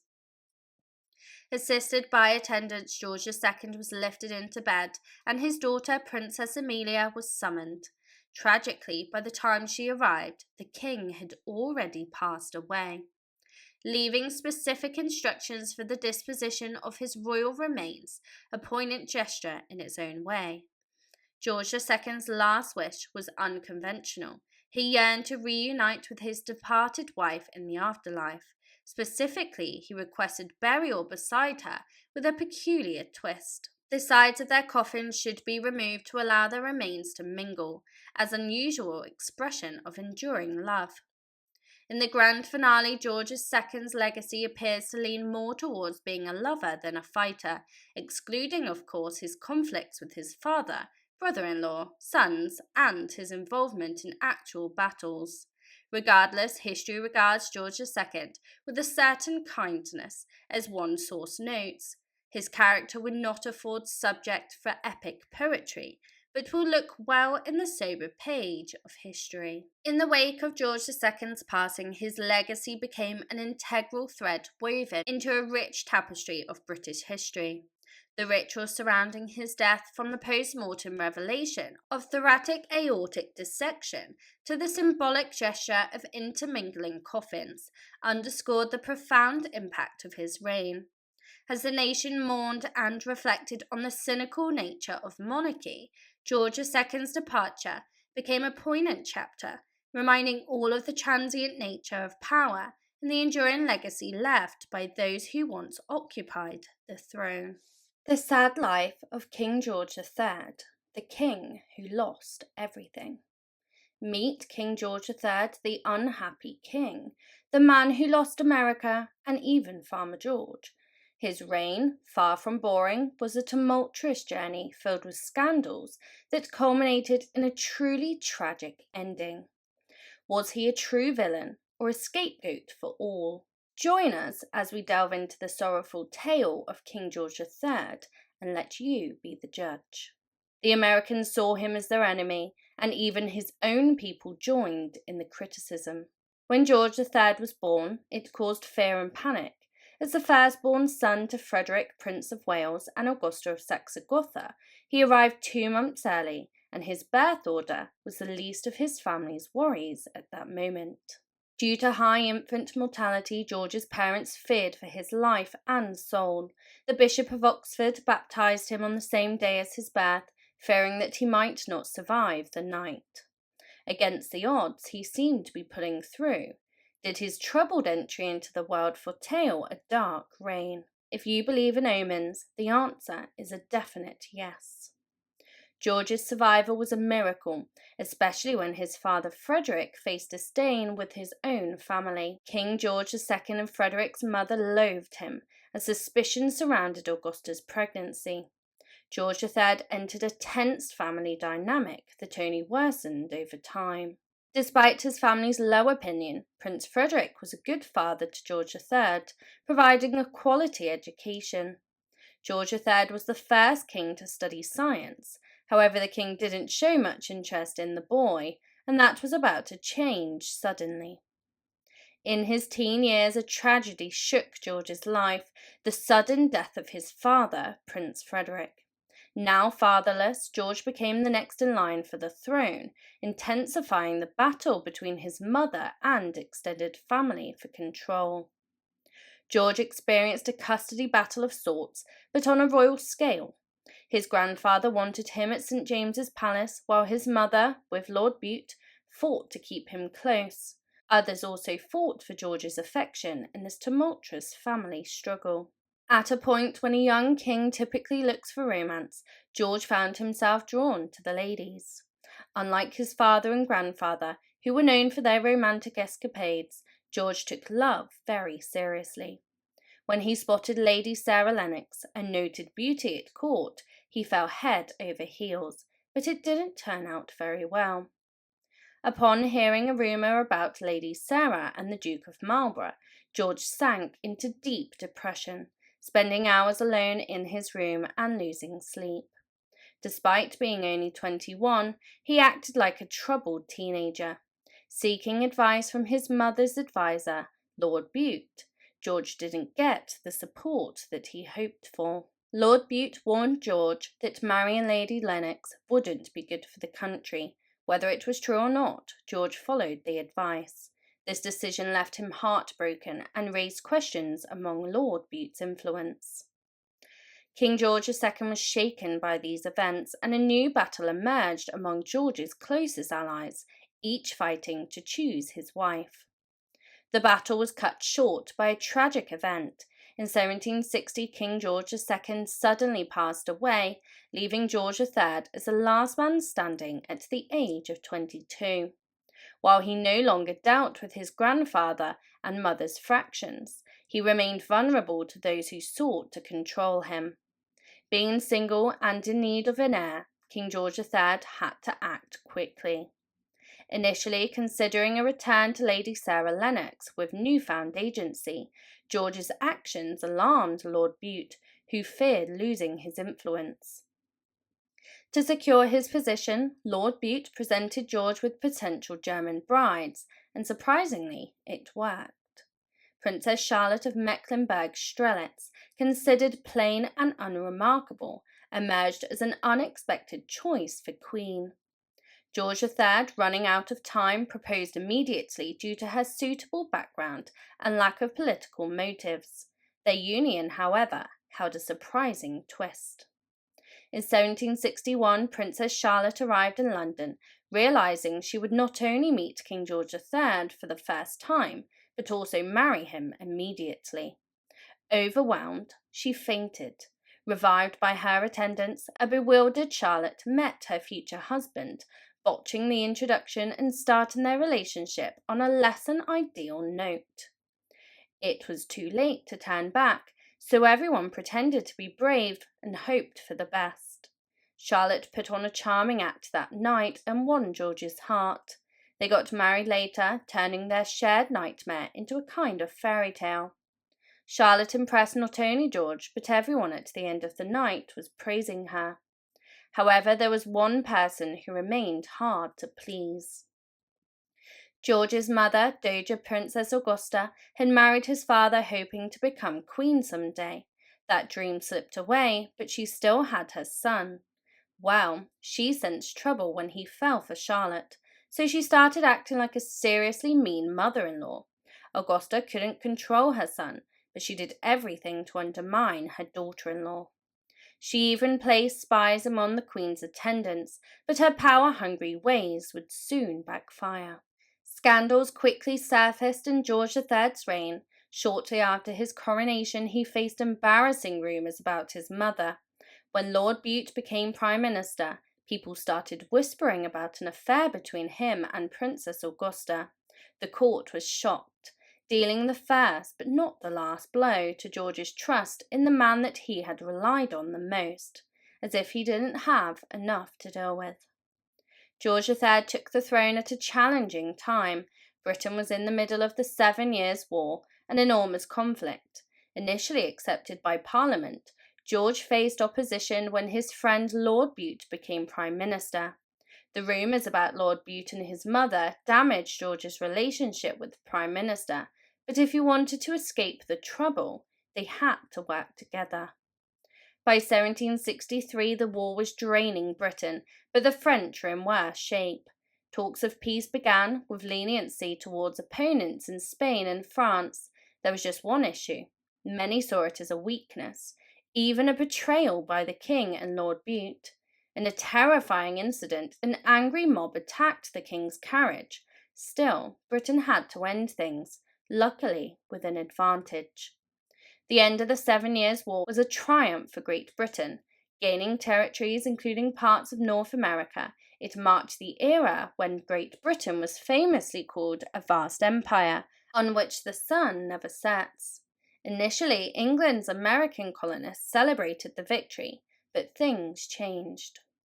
As we wrap up the sad life of George III, Part 1, The King Who Lost Everything, we ponder the legacy of a monarch whose rule was marred by family strife, political intrigue, and personal tragedy. The Americans deemed him their enemy, and criticism abounded from his own people. Was King George III a victim of circumstance, or did he play a part in his own downfall? The answers are elusive, leaving us with a poignant tale of a monarch who faced the harsh realities of power and paid the price. Great Britain's win gave American colonists more land to use, but part of this grand empire, they wanted even more. When George III issued the Proclamation of 1763, limiting settlers and protecting Native American land, the colonists flipped out. They felt betrayed, and trouble was brewing for George III. Lord Bute was a close friend of George for a very long time, but the government troubles took a toll on their relationship. In 1763, Bute resigned. Despite George's mother trying to patch things up, it didn't work. Out of sight, Lord Bute faded away, making the king the blame for many decisions Bute had made. This wasn't the last time a prime minister messed things up for him. To recover lost money and deal with conflicts in the US, George III and the next prime minister, George Grenville, introduced the 1765 Stamp Act. It caused a huge uproar and controversy. The act put taxes on printed materials in the colonies, seen as a personal attack. The colonies were furious, and once again the king was in trouble. After lots of conflict, George III reluctantly agreed to repeal the Stamp Act. While the colonies celebrated, even putting up a statue of him in New York City, it would come back to haunt him. George did well in one aspect of his reign, having kids. After marrying Charlotte, they had a whopping 15 children, almost all surviving to adulthood. It was extraordinary for royals at that time, and despite a shaky start, George III and Charlotte made things work. They genuinely loved each other and had produced heirs. Yet the stresses of his reign were taking a toll on George. In 1765, King George faced a mysterious mental disorder. His mother and her allies closely watched over the sick king, hiding the full extent of his illness from his wife, poor Queen Charlotte.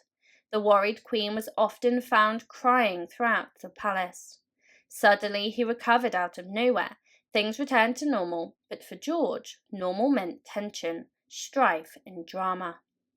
Even though he had a happy family at home, George's extended family was far from joyful. George was a pretty serious guy, religious, and unlike his predecessors, he didn't have mistresses. However, his brothers followed family traditions of affairs and secret marriages that the king disapproved of. George tried to pass a law preventing royal family members from marrying without the king's approval. It was another failed attempt to hold power that only undermined confidence in the king. As things spiraled out of control, George still trusted the parliamentary government, and here's where it backfired. Tensions rose in the colonies, and subjects were tired of paying taxes without representation. In a big mistake, George said, "Forget about everything, except the duty on tea." Well, maybe not those exact words, but it really angered the colonists. British people don't joke about tea. The British saw the Boston tea protests and tea destruction as vicious and unlawful. Before, tensions mostly existed in the colonies, but now it was mutual. George's role painted him as a tyrant, and the colonies were ready to revolt. You might know the next part. 13 colonies were fed up with Britain and fought back. In July 1776, they declared independence, blaming George for abandoning governance in America. The American Revolutionary War began, and chances are you know how it went for George. George III tried to rally his inexperienced ministers for a civil conflict, but then France joined, making things worse. While the colonies had allies worldwide, Britain only had loyalists. Everything was falling apart before George's eyes, and it was about to get much worse. George's ministers begged to quit the impossible job that they faced, there was a fear that the colony's allies might invade England. With little power left, George gathered 7,000 men to cross the Atlantic, but it was too little, too late. After many losses, George had no choice but to accept defeat. It tarnished his entire legacy, but first he had to deal with the aftermath. After losing America, the British Parliament was in chaos. It went through many prime ministers until George put his foot down. Through manoeuvring, he got an ally, William Pitt the Younger, as PM. Pitt was the youngest Prime Minister of Great Britain at just 24. Despite some minor parliamentary issues, George finally had one of his own where he wanted him. Considering the storm ahead, he would need him. Surprisingly, the people of Great Britain liked the combo of Pitt and George. Pitt was energetic and subjects appreciated him as a family man. There was a more tragic reason for their warmth. King and Queen lost 2 sons in 1782 and 1783. Prince Alfred was 1 and Prince Octavius 3. The loss weighed heavily on George, adding to his fragile health, and soon everything fell apart. In the summer of 1788, King George had another breakdown, and this time it was much worse. He spent much of that period in a manic state, locking his wife and daughters in a room and talking for hours.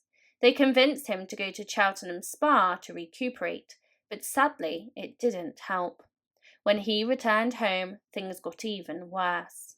By November 1788, George's mental state worsened. He talked for hours, foaming at the mouth and dehydrated. Sometimes repeating himself, he got more creative and used a wider vocabulary in other episodes. There was even a tale of him introducing himself to a tree, thinking it was the King of Prussia. His family struggled to keep it a secret, but someone within their ranks was plotting. One doctor visited the king without speaking to Queen Charlotte, alerting her to a devastating truth. Someone was trying to cut her off from her husband. Tragically, her eldest son, the Prince of Wales, was behind it. He suspected Charlotte wanted the throne, while she feared he might have his father declared insane for his accession. While the power struggle unfolded, doctors struggled to help the king. In that era, doctors knew little about mental disorders, leaving them clueless on how to help the king. Their chosen treatment was disturbing. They forcibly restrained him until he calmed down, using caustic mixtures to balance his evil humours, and even practiced bloodletting. It was agonizing, and if he knew what happened while incapacitated, it would have shattered him even more. During George's struggles, Parliament struggled to find a solution. The king's eldest son, George, Prince of Wales, was 26 and ambitious. Charles James Fox argued the prince should act as regent, but Pitt, who clashed with the boy, suggested that Parliament chose a regent. Just as Fox and the prince were about to succeed, a surprise changed everything. King George recovered suddenly, returning to his post. He and the Prime Minister Pitt worked together successfully, gaining immense popularity. This frustrated Fox and the Prince of Wales, who had turned against his father. King George seemed more in control of both power and mental faculties than ever, causing them more irritation. People liked George because he showed sympathy for the mentally ill. 3 attackers targeted him between 1786 and 1800. Each were mentally unstable. King George shocked everyone with his leniency and understanding, especially since the attacks weren't political. After one assault, he was so unfazed that he even fell asleep. However, his life wasn't without stress. For every success, like signing the Act for the abolition of the slave trade in 1809, King George dealt with tribulations like the French Revolution. Initially, European countries denounced the revolutionaries, but they eventually left Great Britain opposing France and Napoleon Bonaparte. It was a situation akin to a swarm of mosquitoes on a humid day. Many expected Napoleon to invade, causing months of looming threat. The French trouble even strained George's alliance with William Pitt. The stress led to brief relapses of his mental illness, yet he managed to outlast even the most unexpected foes. In the midst of power struggles, Pitt returned to power around the time George recovered. Pitt tried to include Fox, but George rejected the idea, leading to a spectacular backfire. Many in Parliament saw it as unfair and turned against the king. Other political battles took their toll on everyone. William Pitt died at 46 and Charles James Fox followed 9 months later. Against all odds, George was once again the last man standing, but you can't cheat fate forever. After losing one ally and one foe, King George found himself standing alone, mostly in opposition to men in government. He was at the height of his popularity when tragedy struck.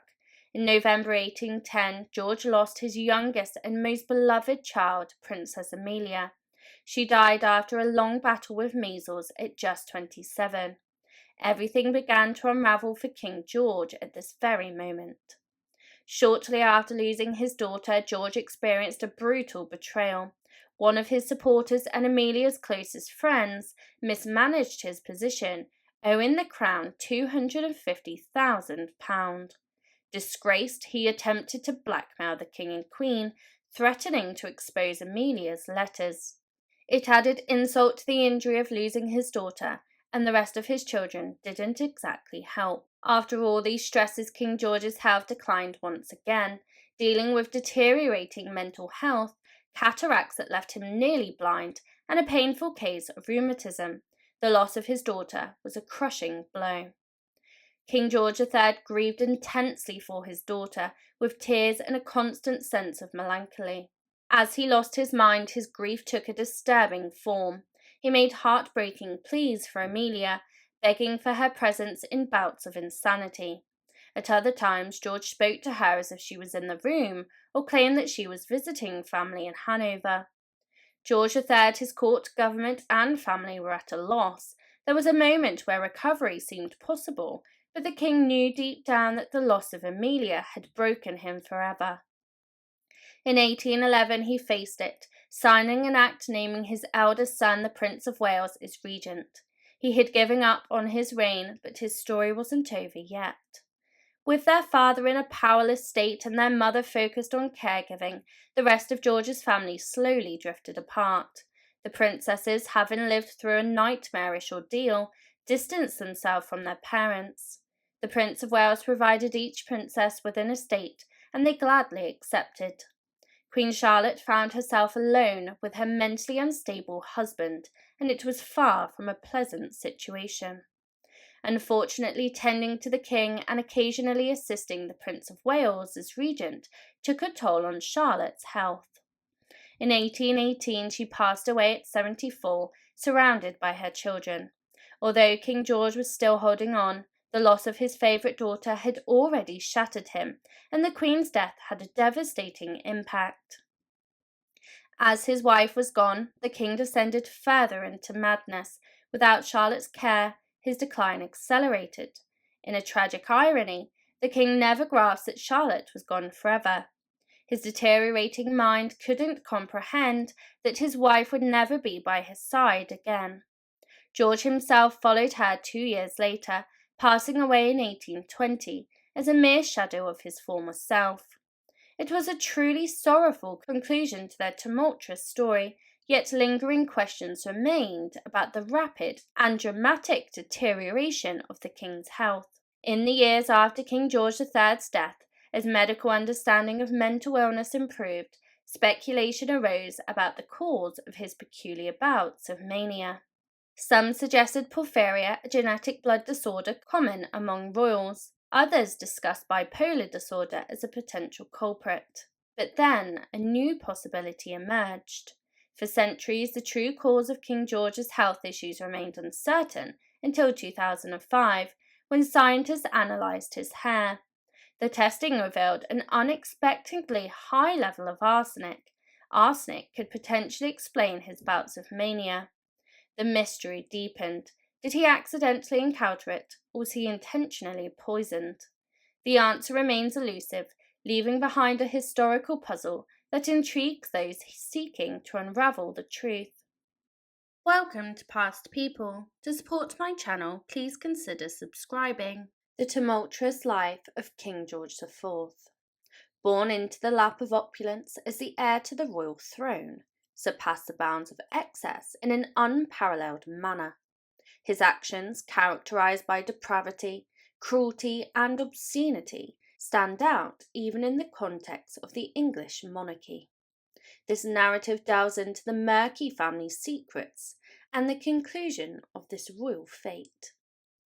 Lavishly indulged childhood. George, born on the 12th of August 1762, was the firstborn to King George III and Queen Charlotte of Mecklenburg-Strelitz. Despite his apparent charmed life, replete with regal privileges and extravagant feasts, the royal family concealed a dark and corrupt essence beneath the glittering facade. His father, King George III, earned the moniker the Mad King due to the recurring bouts of insanity. This condition necessitated George's assumption of the role of Prince Regent, marking the advent of the Regency period. Juggling this weighty responsibility might offer insight into the spectacular mismanagement that ensued. As George IV's reign concluded, his senior aide, chronicling the monarch in a private diary, spared no criticism. A more contemptible, cowardly, selfish, unfeeling dog does not exist. There have been good and wise kings, but not many of them, and this I believe to be one of the worst. Brace yourselves for a tumultuous journey through his legacy.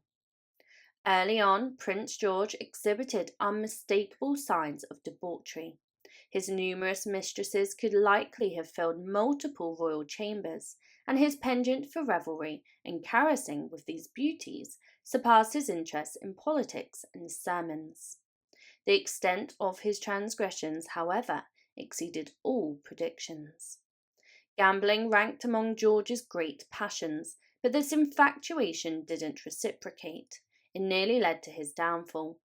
Despite his considerable royal wealth, George amassed colossal debts from extravagant wagers on cards, horses, and practically anything with a price tag. Eventually, the repercussions caught up with him in a spectacular fashion. As any newcomer to university life can attest, indulging in brandies may enhance your social standing, but is decidedly unkind to your belt buckle. George, always carrying a bit of extra weight, saw his extravagant taste swiftly propel him into epic dimensions. In due course, his refined womanizing earned him the noteworthy and amusing title, the Fat Adonis. George's father, in a desperate attempt to steer his son in the right direction, devised a disconcerting solution. Before considering the forgiveness of any of Prince George's debts, the king insisted on his marriage to his cousin, Princess Caroline of Brunswick. If this appears to be a perilous and dreadful plan, it undeniably was. Caroline, in her mid-20s, faced an unusually advanced age for women to marry at that time. Some attributed it to her strict parents, who prohibited her from attending balls or, God forbid, dancing at any of those galas, and even peculiarly banned her from standing near windows. However, according to others, there was an even darker reason for Caroline's delayed romances. A persistent and notorious rumour suggested that Princess Caroline of Brunswick remained unmarried due to unconventional behaviour. Whispers of the time implied that when Caroline was in her teens, she became pregnant by a peasant. To conceal the pregnancy, Caroline's parents rejected several proposals before ultimately marrying her off. Perhaps George had heard that rumour too. Prince George and Caroline of Brunswick had never set eyes on each other before agreeing to wed, leading to a disastrous encounter. Reportedly, when Prince George finally encountered his betrothed, his response was incredibly snide.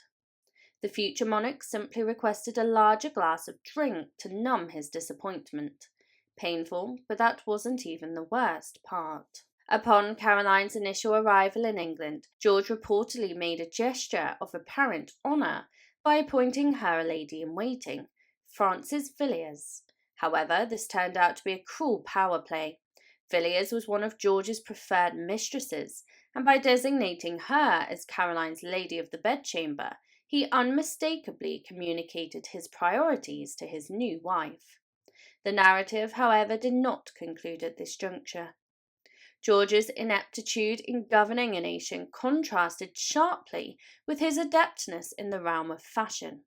Introducing various styles to England, many of them strategically designed to conceal his obesity, he abandoned the prevailing knee breeches in favour of looser trousers. Dark colours became popular under his influence, serving to create a slimming effect, and high collars were embraced to conceal his double chin. The royal union unfolded on the 9th of April 1795, but the fairy tale ceremony swiftly devolved into a nightmarish affair. Prince George commenced his drinking early, rendering himself thoroughly intoxicated by the time the ceremony commenced. He also voraciously declared to friends that Caroline was unsightly and unhygienic, and this was just the beginning, as they still had the wedding night ahead of them. When Prince George escorted Caroline to the bedchamber that fateful night, he made a horrific revelation. Upon assessing the situation, he strongly suspected that the blushing bride was not a virgin. While this lends some credence to the unsavouring pregnancy rumours surrounding Caroline, it's worth noting that George himself had not exactly spent his youth showing chastity. The bedroom dynamics between George and Caroline mirrored the dismal state of their overall relationship. The prince later asserted that they consummated their union a mere 3 times, twice on the wedding night, once the following evening, and thereafter never again. Despite his proclivity for womanizing, George penned, "It required no small effort to conquer my aversion and overcome the disgust of her person. Sometimes, however, 3 times is all it takes." Almost precisely 9 months after their ill-fated wedding night, Caroline gave birth to a daughter, Princess Charlotte. It's almost as if Caroline's biology was vehemently signalling "one and done" regarding her tumultuous marriage. Ultimately, Charlotte stood as the sole legitimate child that George would ever have, rendering her subsequent tragedy all the more poignant. Despite his questionable pursuits, George IV harboured an unexpected talent, an incredible, witty and intelligent individual from childhood.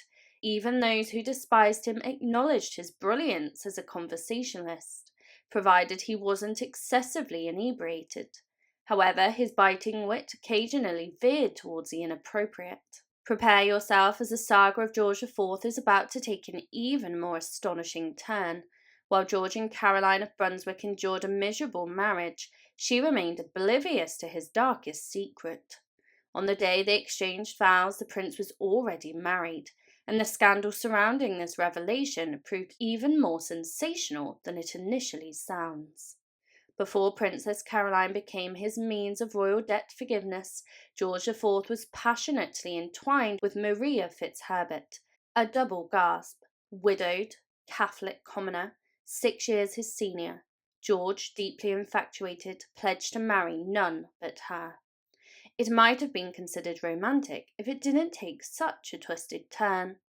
In a clandestine ceremony on the 15th of December 1785, George secretly wed Maria at the bride's modest dwelling. If this sounds dubious, it's because it was. Decades earlier, Parliament had enacted laws making it impossible for a royal heir to marry a Catholic and requiring the king's permission for any marriage. In essence, George and Maria were in a bind. Nevertheless, they forged ahead. George IV concealed his sham marriage for years, fully aware that its revelation could ruin him and both Parliament and his father, potentially jeopardizing his throne. Nevertheless, both he and Maria regarded the union as legitimate, and she remained a significant figure in his life until the very end. As Caroline soon discovered, perhaps a bit too significant. In the realm of mistresses, George IV undeniably had a preference: mature women. Maria Fitzherbert was a woman of maturity, yet she paled in comparison to George's other paramour. Frances Villiers was 40 and already a grandmother when George initiated an affair with her in his early 30s. In fact, most of George's mistresses were witty, charismatic women, many years his senior. Prince George struggled to navigate his love life, mirroring the chaos in his political realm. With King George III's escalating mental illness, Parliament advocated for Prince George to assume the role of regent as early as 1788, when he was still in his 20s. However, for some reason, most members of Parliament mistrusted the royal rake, and his ascent to power only occurred amid great tragedy. In 1810, a devastating blow struck the royal family. Prince George's younger sister, Amelia, succumbed at the age of 27. She had been King George III's beloved daughter, and her demise plunged him into melancholy beyond description. Heartbreakingly, it also marked the final stage of the king's debilitating mental illness. At that point, Parliament had no alternative but to appoint his son as regent. Predictably, the tumultuous relationship between Caroline and Prince George faltered after the birth of their obligatory heir, Princess Charlotte. However, George's ordeal was only beginning. To his surprise, Caroline garnered significant public favour, and when news of their marital woes reached the press, they portrayed her as a wronged wife, which in many respects she was. But after that, all pretences were abandoned. The brief period during which Caroline and George coexisted felt like an eternity of ceaseless torment. Frances Villiers, George's current mistress, took her role as Lady of the Bedchamber quite seriously. She delved into Caroline's private correspondence and aided George in exerting control over his new wife. The prince went so far as to deny Caroline the freedom to travel without his permission, and matters were about to take a darker turn. By 1797, Caroline had established a separate residence far from George, until scandal erupted. Whispers circulated that the king's wife was entertaining gentlemen callers during her newfound independence, prompting Parliament to launch the infamous delicate investigation into her private affairs. The findings were far from delicate. George immersed himself in the creme de la creme of English society, treating leisure with a gravity akin to an actual occupation, which it wasn't. Under his regency and reign, the concept of a seaside vacation gained prominence, thanks in part to George IV constructing his own seaside spa and palace in the Brighton Pavilion. Although the delicate investigation failed to conclusively prove anything against Caroline, it unearthed a trove of damning information, including suggestions of a secret love child born during her time apart from George. This provided George with ample ammunition for a ruthless retaliation. Consequently, he restricted Caroline's access to her daughter, Charlotte, to once-a-week visits. Why didn't Prince George follow in the footsteps of King Henry VIII and seek a divorce from Caroline? Well, he certainly tried. However, being just as culpable as her in matters of infidelity, any divorce proceedings would inevitably expose his own indiscretions. Despite attempting to push through a bill allowing him to separate from Caroline without investigation, it crashed and burned due to the widespread disdain from Parliament. Prince George associated with the most sophisticated circles during the Regency period, including the renowned dandy Beau Brummel. Possessing a razor-sharp wit and an even sharper tailor, the vivacious Brummel played a pivotal role in keeping the Prince Regent at the forefront of both fashion and revelry. However, the camaraderie eventually soured. During a ball, the Prince Regent, in a fit of pique, chose to ignore Brummel cruelly. In retaliation, Brummel elevated the snub to new heights. Right in George's presence, the dandy turned to a companion and rudely remarked, "Who's your fat friend?" This marked the end of their once warm-hearted and congenial friendship. In 1820, after the passing of Mad King George, Prince George ascended to the throne at the age of 57. It was his moment to shine, and he spared no expense to his opulent coronation. Describing it as lavish falls short. Party George's grand celebration incurred a cost 20 times higher than his father's coronation, which was also a staggering 10,000 British pounds. Small wonder why the American colonies grew so resentful of taxes. Credit where it's due, George IV possessed exquisite taste, albeit ruinously expensive. For his coronation, he insisted that all attendees don old-timey Tudor and Stuart period attire, even commissioning his own decadent red velvet gown. It became a resounding success, used in every coronation since George V.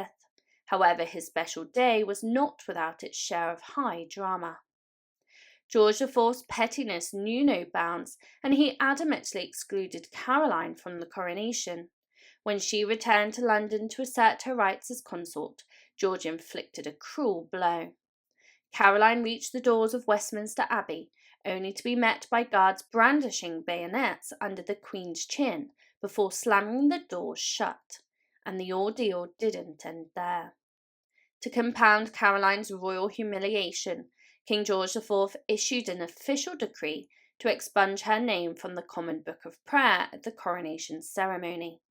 To George, this likely felt like the culmination of his petty revenge against Caroline. Little did he know what lay ahead. Despite the persistent allegations of infidelity shadowing Caroline of Brunswick, she asserted that she had committed adultery only once in her life, with the husband of Mrs. Fitzherbert, the king. Caroline wasn't holding back. In the tumultuous aftermath of King George IV's coronation, the narrative takes a darker turn as we delve into the tragic and mysterious fate of his estranged queen, Caroline. Amid health challenges and personal tribulations, the monarch's life becomes a tapestry woven with suspicion, addiction, and an undignified demise. Following the coronation, a distraught Queen Caroline returned home and promptly fell gravely ill. Her condition steadily deteriorated, and 3 weeks later she succumbed at the age of 53. While her doctors initially diagnosed an intestinal obstruction, modern experts suggest it might have been cancer. However, Caroline harboured a much bleaker theory.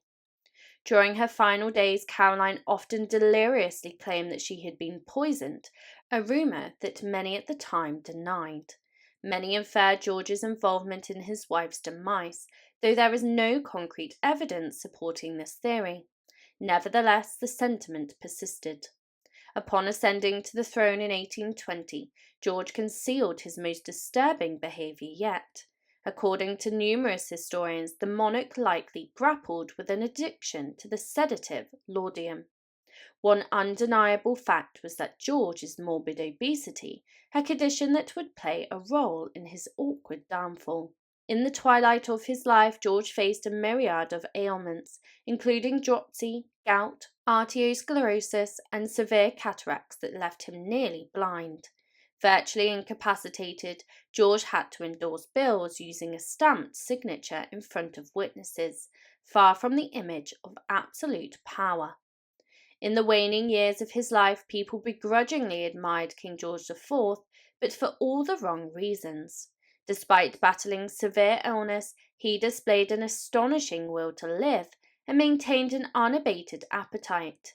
In one memorable meal, he consumed a pigeon, a beef pie, over a bottle of wine, a glass of champagne, and a glass of brandy. One of the very few entirely complimentary nicknames bestowed upon George was the First Gentleman of England.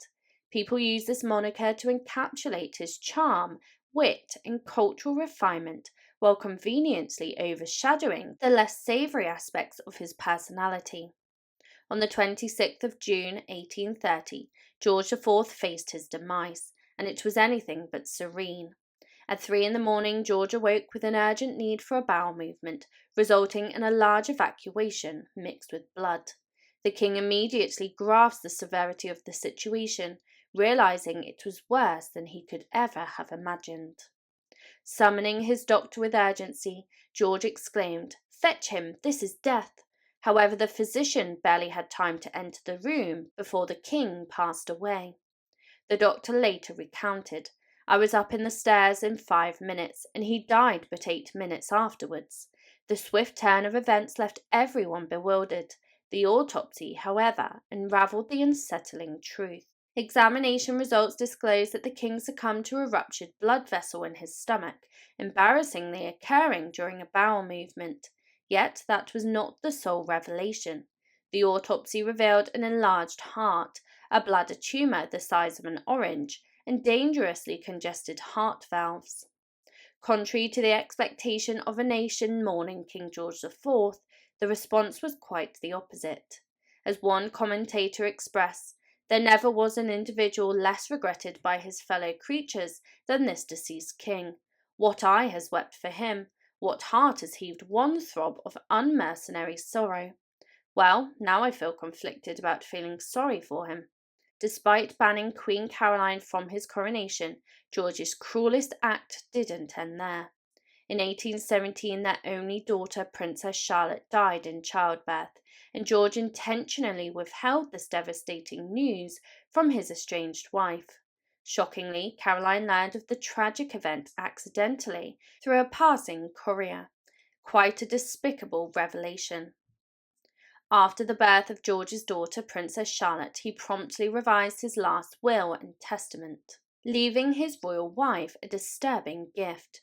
3 days post Charlotte's birth, George updated his will, bequeathing all his possessions to Maria Fitzherbert, my wife, while allocating Caroline a mere single shilling. Now that's an unsettling bequest. Despite George's spendthrift ways, romantic escapades, and indulgence, his regency and reign proved to be an unmitigated disaster. Some historians propose a more unsettling reason for his failures. George may have suffered from the same illness that afflicted his father, porphyria. Regardless of the cause, the final years of his reign were far from picturesque. As we conclude this riveting exploration of King George IV's tumultuous reign, we are left with a nuanced understanding of a monarch whose life was marred by excesses, personal tribulations, and a legacy overshadowed by controversy. From the suspicion surrounding Queen Caroline's demise to the monarch's struggles with addiction and a tragic neglect of familial ties, the tale of George IV is one of complexity and contradiction. Royal facts about George V. The Victorian family of Queen Victoria was full of scandal and drama, and as the son of Edward VII, George was not void of this family drama himself. George was put forward into the front and centre of this drama, as well as having a tragic relationship with his controversial elder son, and that meant that George barely had a moment of peace in his life. George was born into his role of the spare heir on the 3rd of June 1865.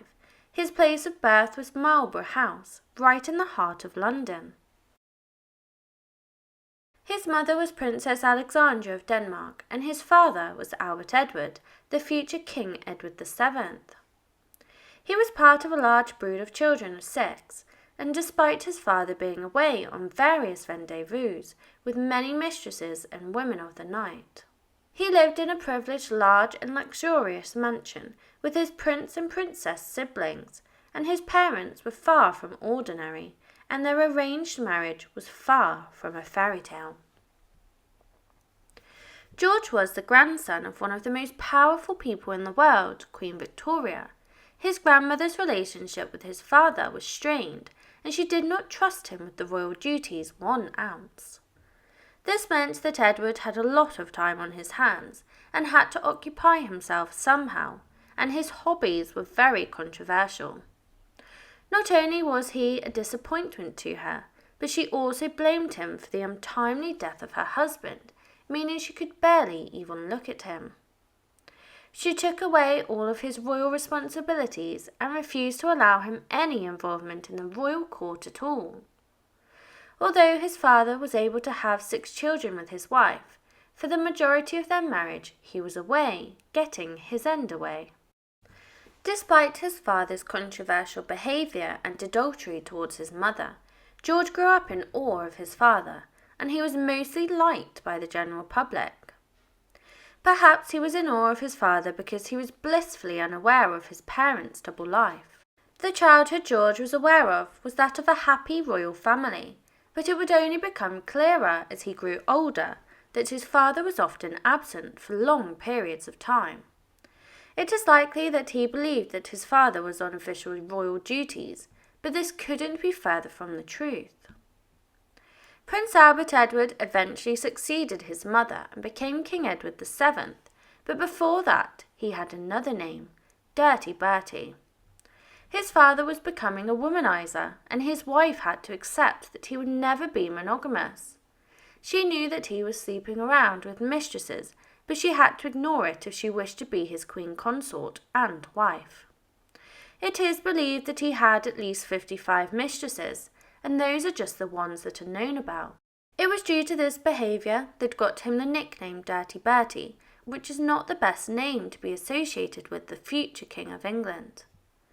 Bertie was unfazed by the nickname, and he continued to womanize his way through society with his 55 mistresses, as well as the prostitutes that he saw in the Parisian brothels. Yet for all his debauchery, Edward was remarkably discreet, and more often than not, the society gossip could only guess at who was sharing the prince's bed on a given night. Prince George was not originally destined to be the King of the UK, but tragically the death of his eldest brother, Prince Albert Victor, meant the crown fell at his feet. George was a second-born son, and there was only a year between the boys. They were educated alongside each other, with neither one gaining the title of a star student. Their father was also a young boy who did not get on with the royal education system, and so when it was evident that his sons were not interested either, he shipped them away from home in a bid to make real men of them. The Prince of Wales believed that the best way to become a royal man was to join the Royal Navy, and George's father sent both him and his brother off for training when he was just 12 years old, and 3 years later, at the age of 15, the pair of them entered service on HMS Bacchante. His life on the ship did not involve active combat, and instead could resemble a holiday, travelling the world, than a strict boot camp for boys. Aboard the ship, George and his brother travelled the world together. They were privileged to visit the furthest reaches of the British Empire, from the Caribbean to South Africa to Australia. In 1881, they visited Japan, where the teenage George made a scandalous decision to get a tattoo of a blue and red dragon on his arm. George and his brother had endured many interesting events together, but as Albert Victor was to be king, his life was to take a different turn to George's. His brother was enrolled to Trinity College to study while he remained in the Navy. He was now a lonesome man without his brother as his sidekick, but a new love would enter his life instead when he met the woman of his dreams. George began serving with his uncle Prince Alfred, Duke of Edinburgh in Malta. He was the best placed to show him the reins of being the spare heir to the throne, as his uncle was also the second-born son.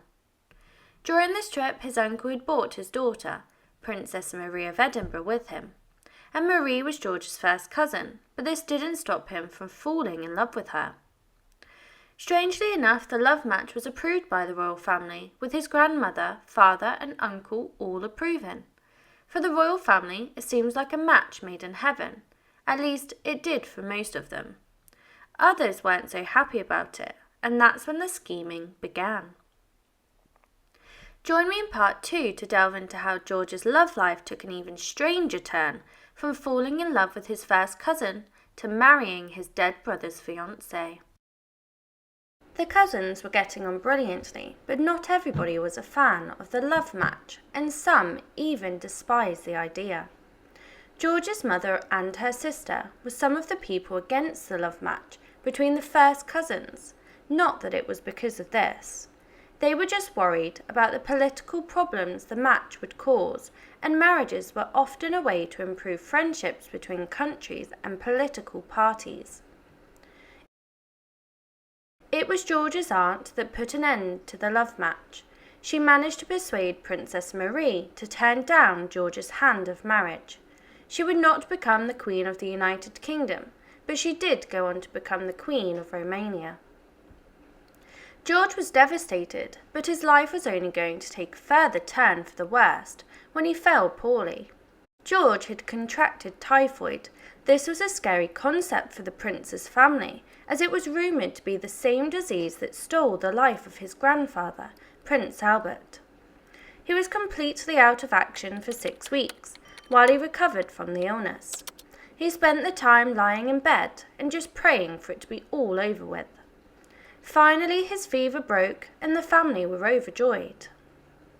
When George and his brother Albert Victor were separated, it did not take long for Albert Victor to spiral downwards.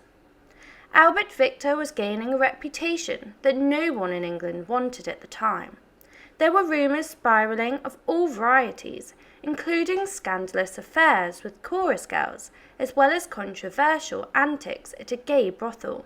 Albert Victor would become engaged to Mary of Teck, but due to tragedy, the pair would never go on to marry. Instead, there was a twist on the horizon.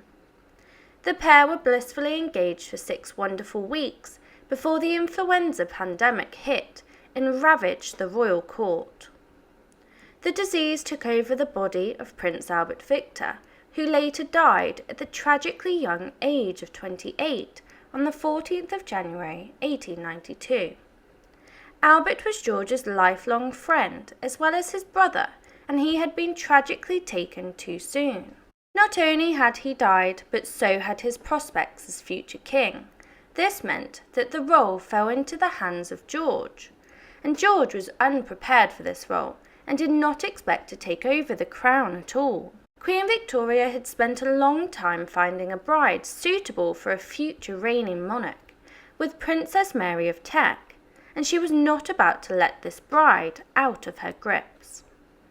Queen Victoria therefore wished for Mary of Teck to marry George instead, and this was a strange twist of events, as she was previously married to his dead brother. Surprisingly, this match worked out very well for the pair.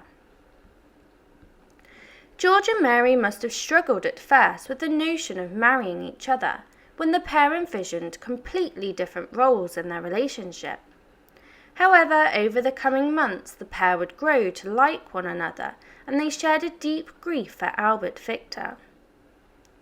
1 year after losing Albert, George asked Mary's hand, and she said yes. George and Mary of Teck had a dedicated and loving relationship. Their relationship in private was an affectionate one, but in public they appeared cold and distant due to George struggling with public affection. Their love was evident in the loving letters that they sent each other over the years, and pretty soon they would both need all the help that they could get. George and Mary would go on to have a large family together, producing many heirs to the throne. They had 6 children, 5 of which were sons, and 1 was a daughter. George allegedly gave a simple explanation of his fatherhood style. My father was frightened as his mother, and I was frightened of my father, and I am darn well going to see it that my children are frightened of me. That would certainly line up with what his son Henry would later say about him, calling George a terrible father. Maybe the kids resented the fact that George didn't give them the life that most royal families expected. George was entitled to live in the most lavish of palaces and castles in the UK, but instead he opted for a more humble small family home at York Cottage, a relatively small house in Norfolk. Despite being the next in line for the throne as the King of the UK, his appearance on the outside would make you believe that he was just an upper middle class family rather than the next king. Perhaps he loved this home so much because it allowed him to take part in his hobbies in the countryside.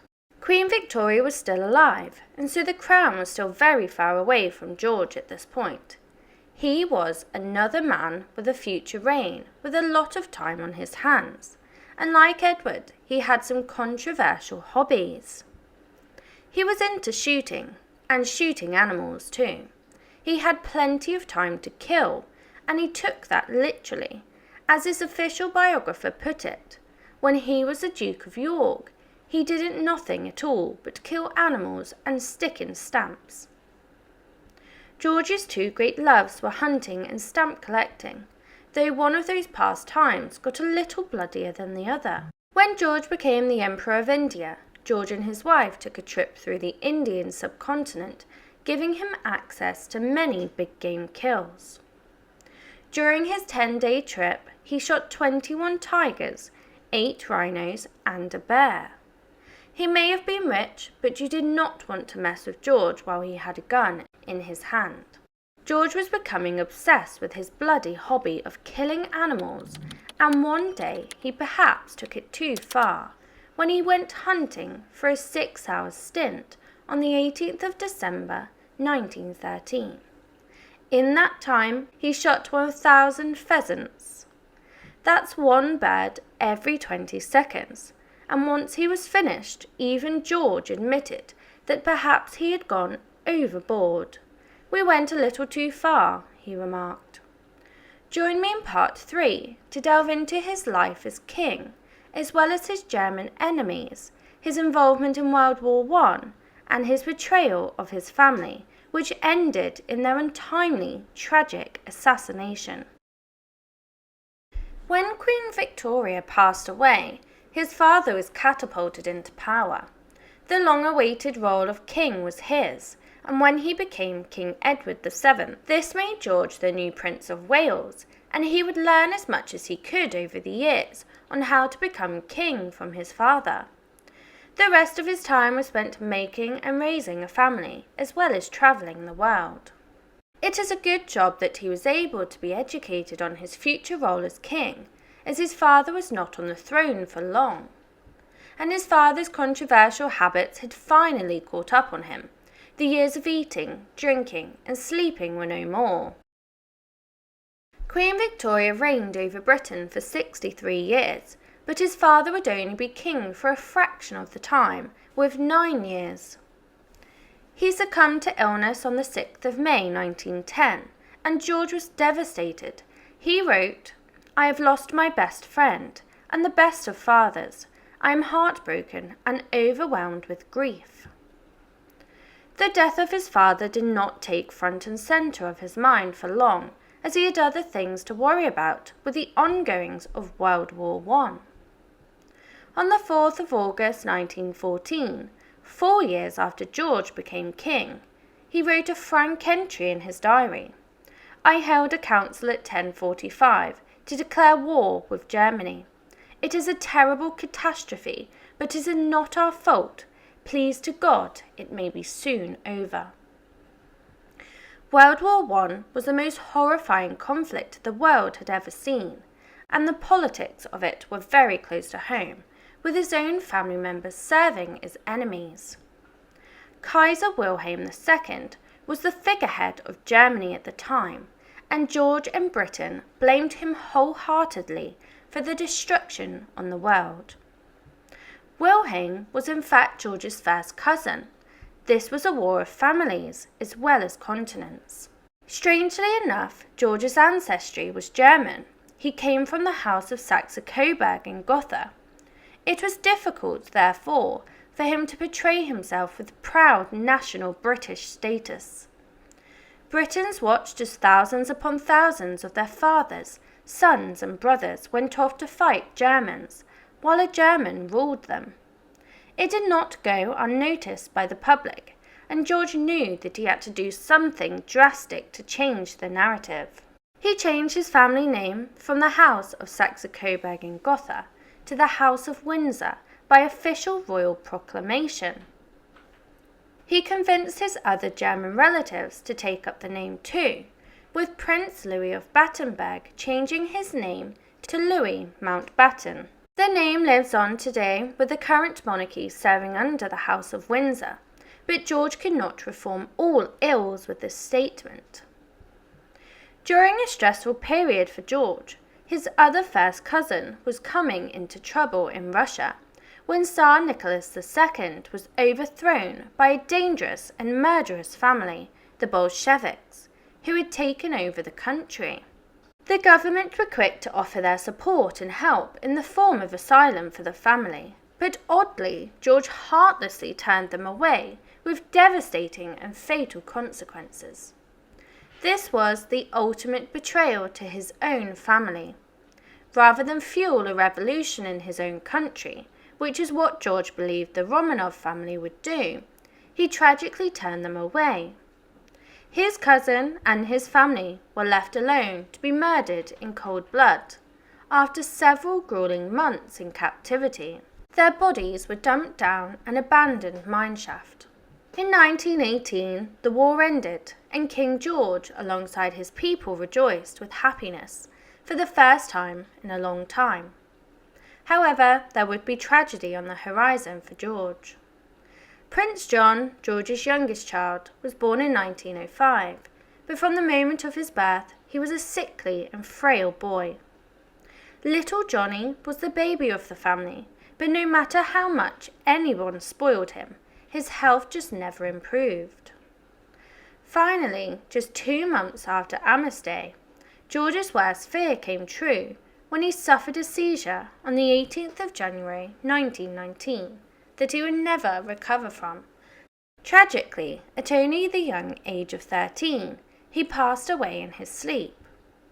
George and his wife, Mary, were both devastated, but part of them was relieved. John's entire life had been filled with sickness and pain, and in a letter George painfully described John's passing as the greatest mercy possible. It was George that started the Christmas tradition that we so eagerly await today from the current monarchy. In 1932, he sat down to address the nation for the first ever radio announcement from the monarchy on Christmas Day. This was not something he was overly enthralled to do, but his advisors reminded him that his people wanted to hear from him.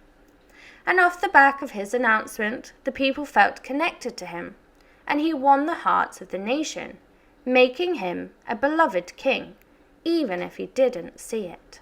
In 1935, George celebrated his Silver Jubilee.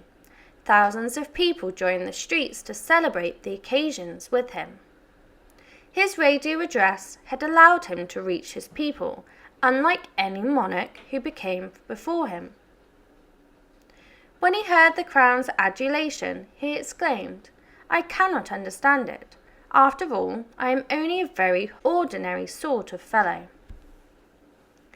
George was part of a large brood of siblings, and his older brother was the problem child, and this pattern repeated itself in his own children. George's relationship with his eldest son Edward grew more and more strained as the years went on, despite being close when he was younger.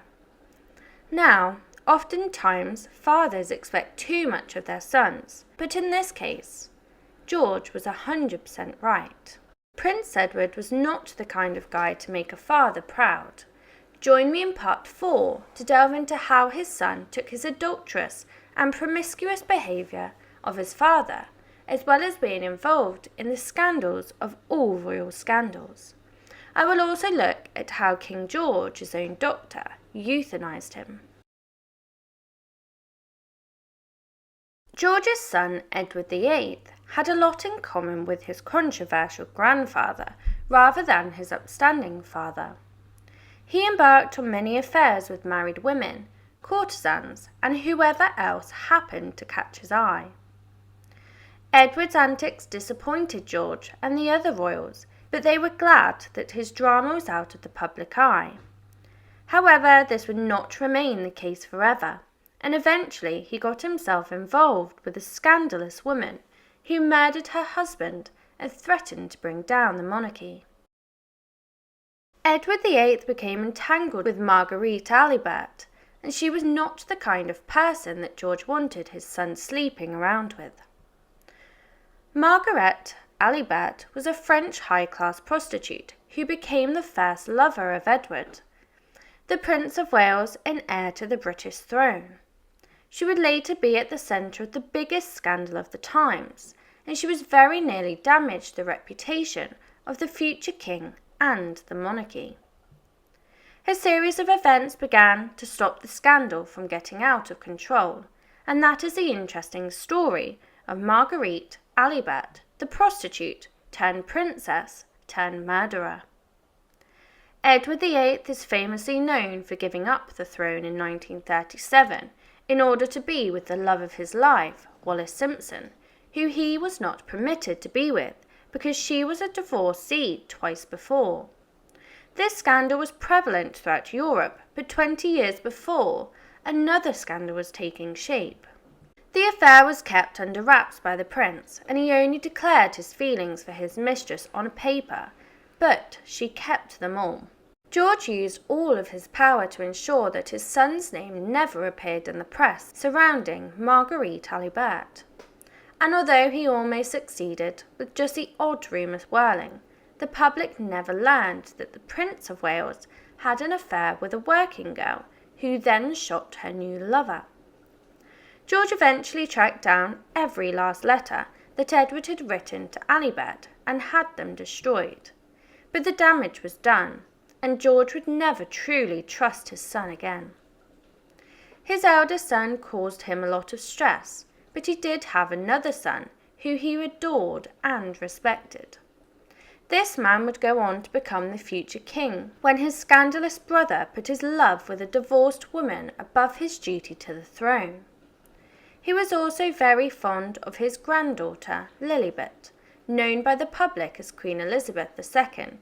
She loved him in turn, affectionately calling him Grandpa England.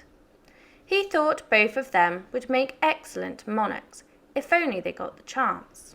Maybe George had a sixth sense for what would transpire, or maybe his disappointment in his son had created a self-fulfilling prophecy, but by 1935, George's faith in his son and heir had all but evaporated.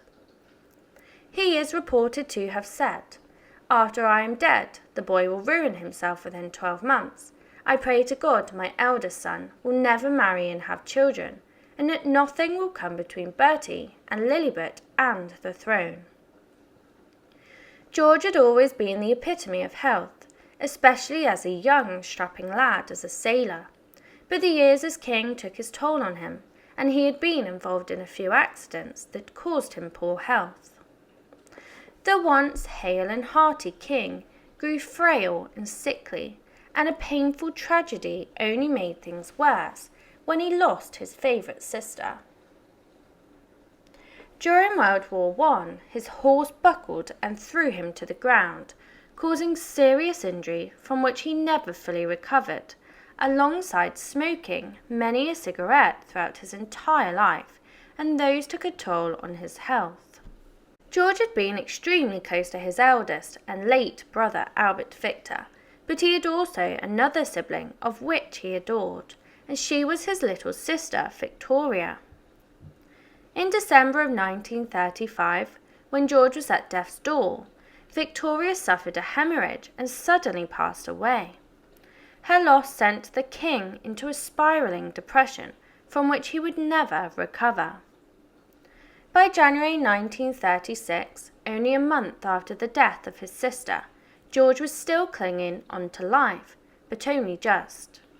He was now staying at the country estate of Sandringham House, and he was getting more and more frail, which restricted him to just his bedroom. Finally, his doctors released a statement. The king's life is moving peacefully towards its close, and that it did. George passed quietly in his sleep on the 20th of January 1936, or so it seemed, but there was more to the story that was shocking. Lord Dawson of Penn was George's chief physician in his final days. He kept a diary from his time with the king, and it made for an interesting read. He kept them a closely guarded secret for the rest of his life. In 1986, his diaries were made public, and they revealed the king's last words, a mumbled, "God damn you," to his nurse. This was not the only thing his diaries talked about. Lord Dawson, a highly regarded doctor, had lied about that fateful night, as it would actually appear that his own doctor euthanized him. The entire world thought that George had passed from natural causes because that is what they were told, and no one would have questioned that something much more shocking had happened. However, Dawson was an avid believer in euthanasia, and so he took it upon himself to end the king's life in a bid to give him a kinder, less slow and painful end. Dawson knew that George's end might take hours or even days, and he saw the toll that it was taking on the king's family. So he made the decision to kill the king. He injected him with morphine and cocaine. 15 minutes later, George's breath slowed, then stopped. Upon his passing, George's son Edward became King Edward VIII, but not only did George not see a leader or a king in his son also didn't fancy it either. George thought he'd make a terrible king, but apparently so did Edward. Before the year was out, Edward abdicated his throne so that he could marry his divorcee partner, Wallis Simpson. He was then free to live a life of high fashion, German sympathies, and extreme prejudice, while his younger brother became King George VI. So King George got what he wanted in the end, when his second son and then granddaughter would reign over Britain. Expressive insights into George VI, the king who didn't want to be king. The greatest honour lies in serving others. King George VI of the United Kingdom. George VI earned the moniker Reluctant King when his elder brother Edward VIII abdicated the throne in 1936. Known for navigating the challenges of World War II and being Queen Elizabeth II's father, George's reign, spanning only 16 years, left a significant mark on modern British history. Beyond his well-known speech impediment, his reign was marked by health issues and wartime tribulations, making him a distinctive figure in the annals of British monarchy. Explore the accuracies and inaccuracies of the King's speech, delve into his stance on Hitler, unravel the tragedies he employed to overcome his stammer, and even uncover the mysteries behind wardrobe malfunctions during his coronation. Here are some facts shedding light on King George VI. Upon his birth, the future King George VI was named Albert Frederick Arthur George. However, this name did not find universal approval. His maternal grandmother, the Duchess of Teck, foresaw a different destiny, expressing hope that his last name might replace the less favoured one. Among intimate circles, he was affectionately known as Bertie. Ascending to the throne as the fourth in line, Albert chose his fourth name, officially adopting George VI, to emphasise continuity with his father, George V.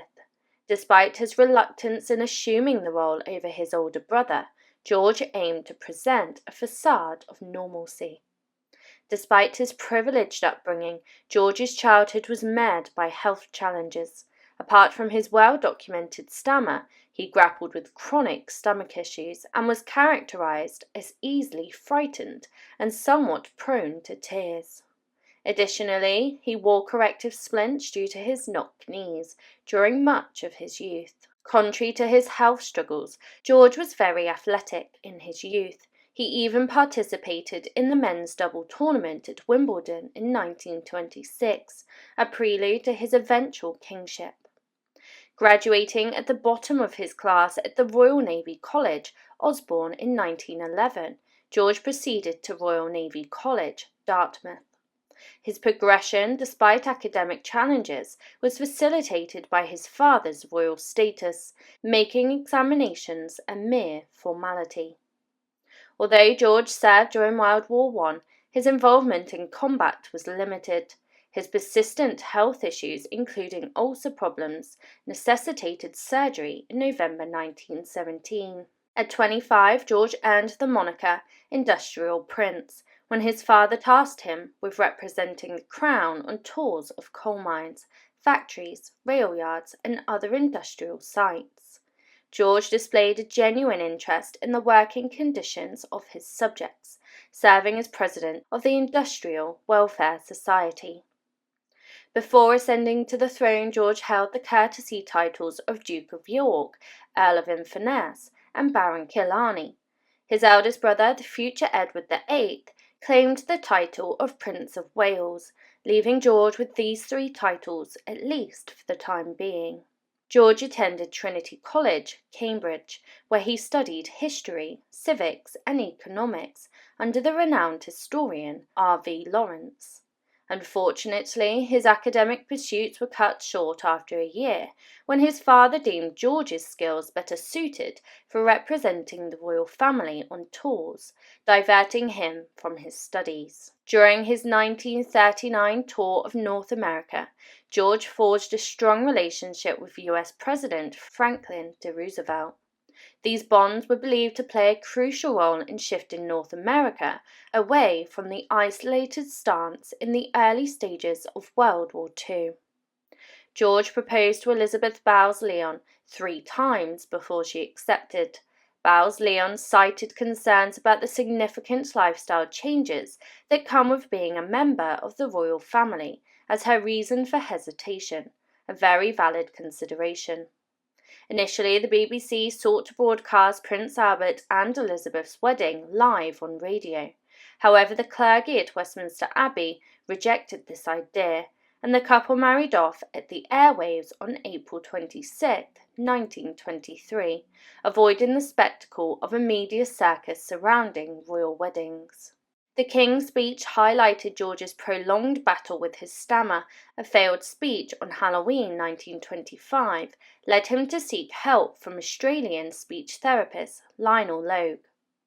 Through breathing exercises, George's oral fluency significantly improved, although he never completely conquered his stammer. Upon King George V's death, Prince Albert's brother ascended to the throne as Edward VIII. Albert became the heir presumptive since Edward was unmarried with no children. However, Edward's determination to marry Wallis Simpson, an American socialite with 2-time divorcee, led him to abdicate in favour of love over the crown. When Edward's abdication created the need for a new monarch, George was not the sole candidate. With 3 living brothers in 1936, Prince Henry, Duke of Gloucester, emerged as a potential successor. Due to Henry being the only brother with a son, as opposed to George, who had 2 daughters, Elizabeth and Margaret, discussions arose about appointing Henry for the sake of male continuity. In 1931, Canadian Prime Minister R.B. Bennett proposed that Prince Albert assume the role of Governor-General of Canada. The suggestion, involving such a high-ranking member of the royal family, stirred significant controversy and was ultimately rejected by George V, Albert's father. George deemed that Edward had relinquished all royal titles, including Royal Highness, by abdicating the throne. While George bestowed upon Edward the title Duke of Windsor, this designation did not extend to his wife or any offspring. Before stepping down, Edward VIII was slated for a coronation at Westminster Abbey on the 12th of May 1937. Although this plan never materialised, the same date was repurposed for George's coronation. George VI's coronation marked a departure from tradition by having his mother, Queen Mary, in attendance, providing much-needed support to her son. At his coronation, George's crown was mistakenly placed on his head the wrong way, leading to an awkward fumbling of the royal headwear by the Archbishop of Canterbury. George's opportunity to wear his crown nearly slipped away. Even before the Archbishop misplaced it, the Dean of Winchester stumbled while carrying the crown of St. Edward's to George's coronation, nearly causing significant damage. Fortunately, the legendary headgear was secured to a cushion by a ribbon. During the 1940s Blitz on London, the King and Queen of England narrowly escaped death at Buckingham Palace when 2 German bombs exploded in the courtyard. The Queen's defiant response, "I am glad we have been bombed, it makes me feel we can look the East End in the face," resonated with the public, solidifying the royal family's image as steadfast allies during World War II. Starting in September 1940, King George and Prime Minister Winston Churchill convened for a private and candid lunch every Tuesday to discuss the ongoing war. This practice endured for 4.5 years.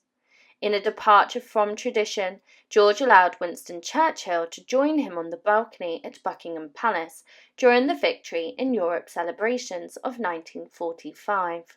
Under George's reign, the British Empire formally dissolved, giving way to the Commonwealth. Consequently, George became the inaugural head of the Commonwealth. George holds the distinction of being the final king of England to bear the title Emperor of India. Following the partition of British India into India and Pakistan in 1947, George adopted the titles King of India and King of Pakistan. While he relinquished the title of King of India upon its transition to a republic in 1950, he retained the title King of Pakistan until his passing. The health challenges that plagued George from his youth persisted into his adulthood. Prolonged chain smoking took a toll, resulting in lung cancer. In 1951, George underwent the removal of his left lung, casting a shadow over the king's ailing health. In 1949, George faced a serious threat to his right leg due to an arterial blockage, compelling him to postpone his scheduled tour of Australia and New Zealand for urgent surgery. On the 6th of February 1952, King George VI peacefully passed away in his sleep at the age of 56. Elizabeth, his successor, received the news while on tour in Kenya and promptly returned to Britain to ascend to the throne as Queen Elizabeth II. During their wedding, Elizabeth, George's bride, placed her bouquet on the tomb of the unknown warrior. The symbolic gesture, commemorating her lost brother Fergus, has since become a tradition followed by every royal bride. While George and Elizabeth enjoyed a happy marriage, their honeymoon had its challenges. Elizabeth contracted whooping cough in Scotland, adding an unromantic twist to their early days together. Did the King's speech therapist ever use profanity in the presence of His Majesty? Contrary to cinematic portrayals, Lionel Logue's grandson expresses skepticism about such behaviour. Additionally, he firmly believes that his grandfather would never have addressed the King as Bertie as depicted in the King's speech. George provided financial support to his brother Edward during the latter's exile. However, Edward would frequently call George, seeking additional funds and pressuring him to bestow the title of Duchess upon Wallis Simpson. Eventually, George instructed that the ex's king calls not be connected, marking a royal version of being left unread. Before significant royal speeches, George VI and Lionel Logue practiced tongue twisters to help mitigate the king's stammer. Their bond persisted until the king's demise. Lionel Logue, renowned for his work on the King's Speech, was so esteemed by the royal family that he maintained correspondence with the Queen Mother even after George's death. Upon Logue's demise in 1953, just a year after George's, the Queen and Queen Mother sent royal representatives to attend his funeral. Can you hear me? Ironically, George VI became the first monarch to address the public post-coronation via live radio. Speaking deliberately to overcome his well-known stutter, he remarked, "Never before has a newly crowned king been able to talk to all of his people in their own homes on the day of his coronation." While Edward VIII was the first royal family member to pilot an aircraft, George VI became the first fully certified pilot among them. True to his character, Bertie adhered to the rules.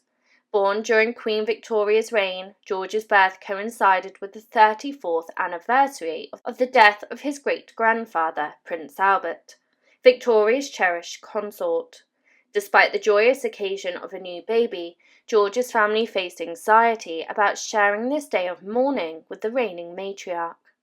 To ease Queen Victoria's concerns, they named the baby Albert. In an alternative reality, Elizabeth II might not exist because her father would have married an Australian woman called Sheila, Lady Loughborough.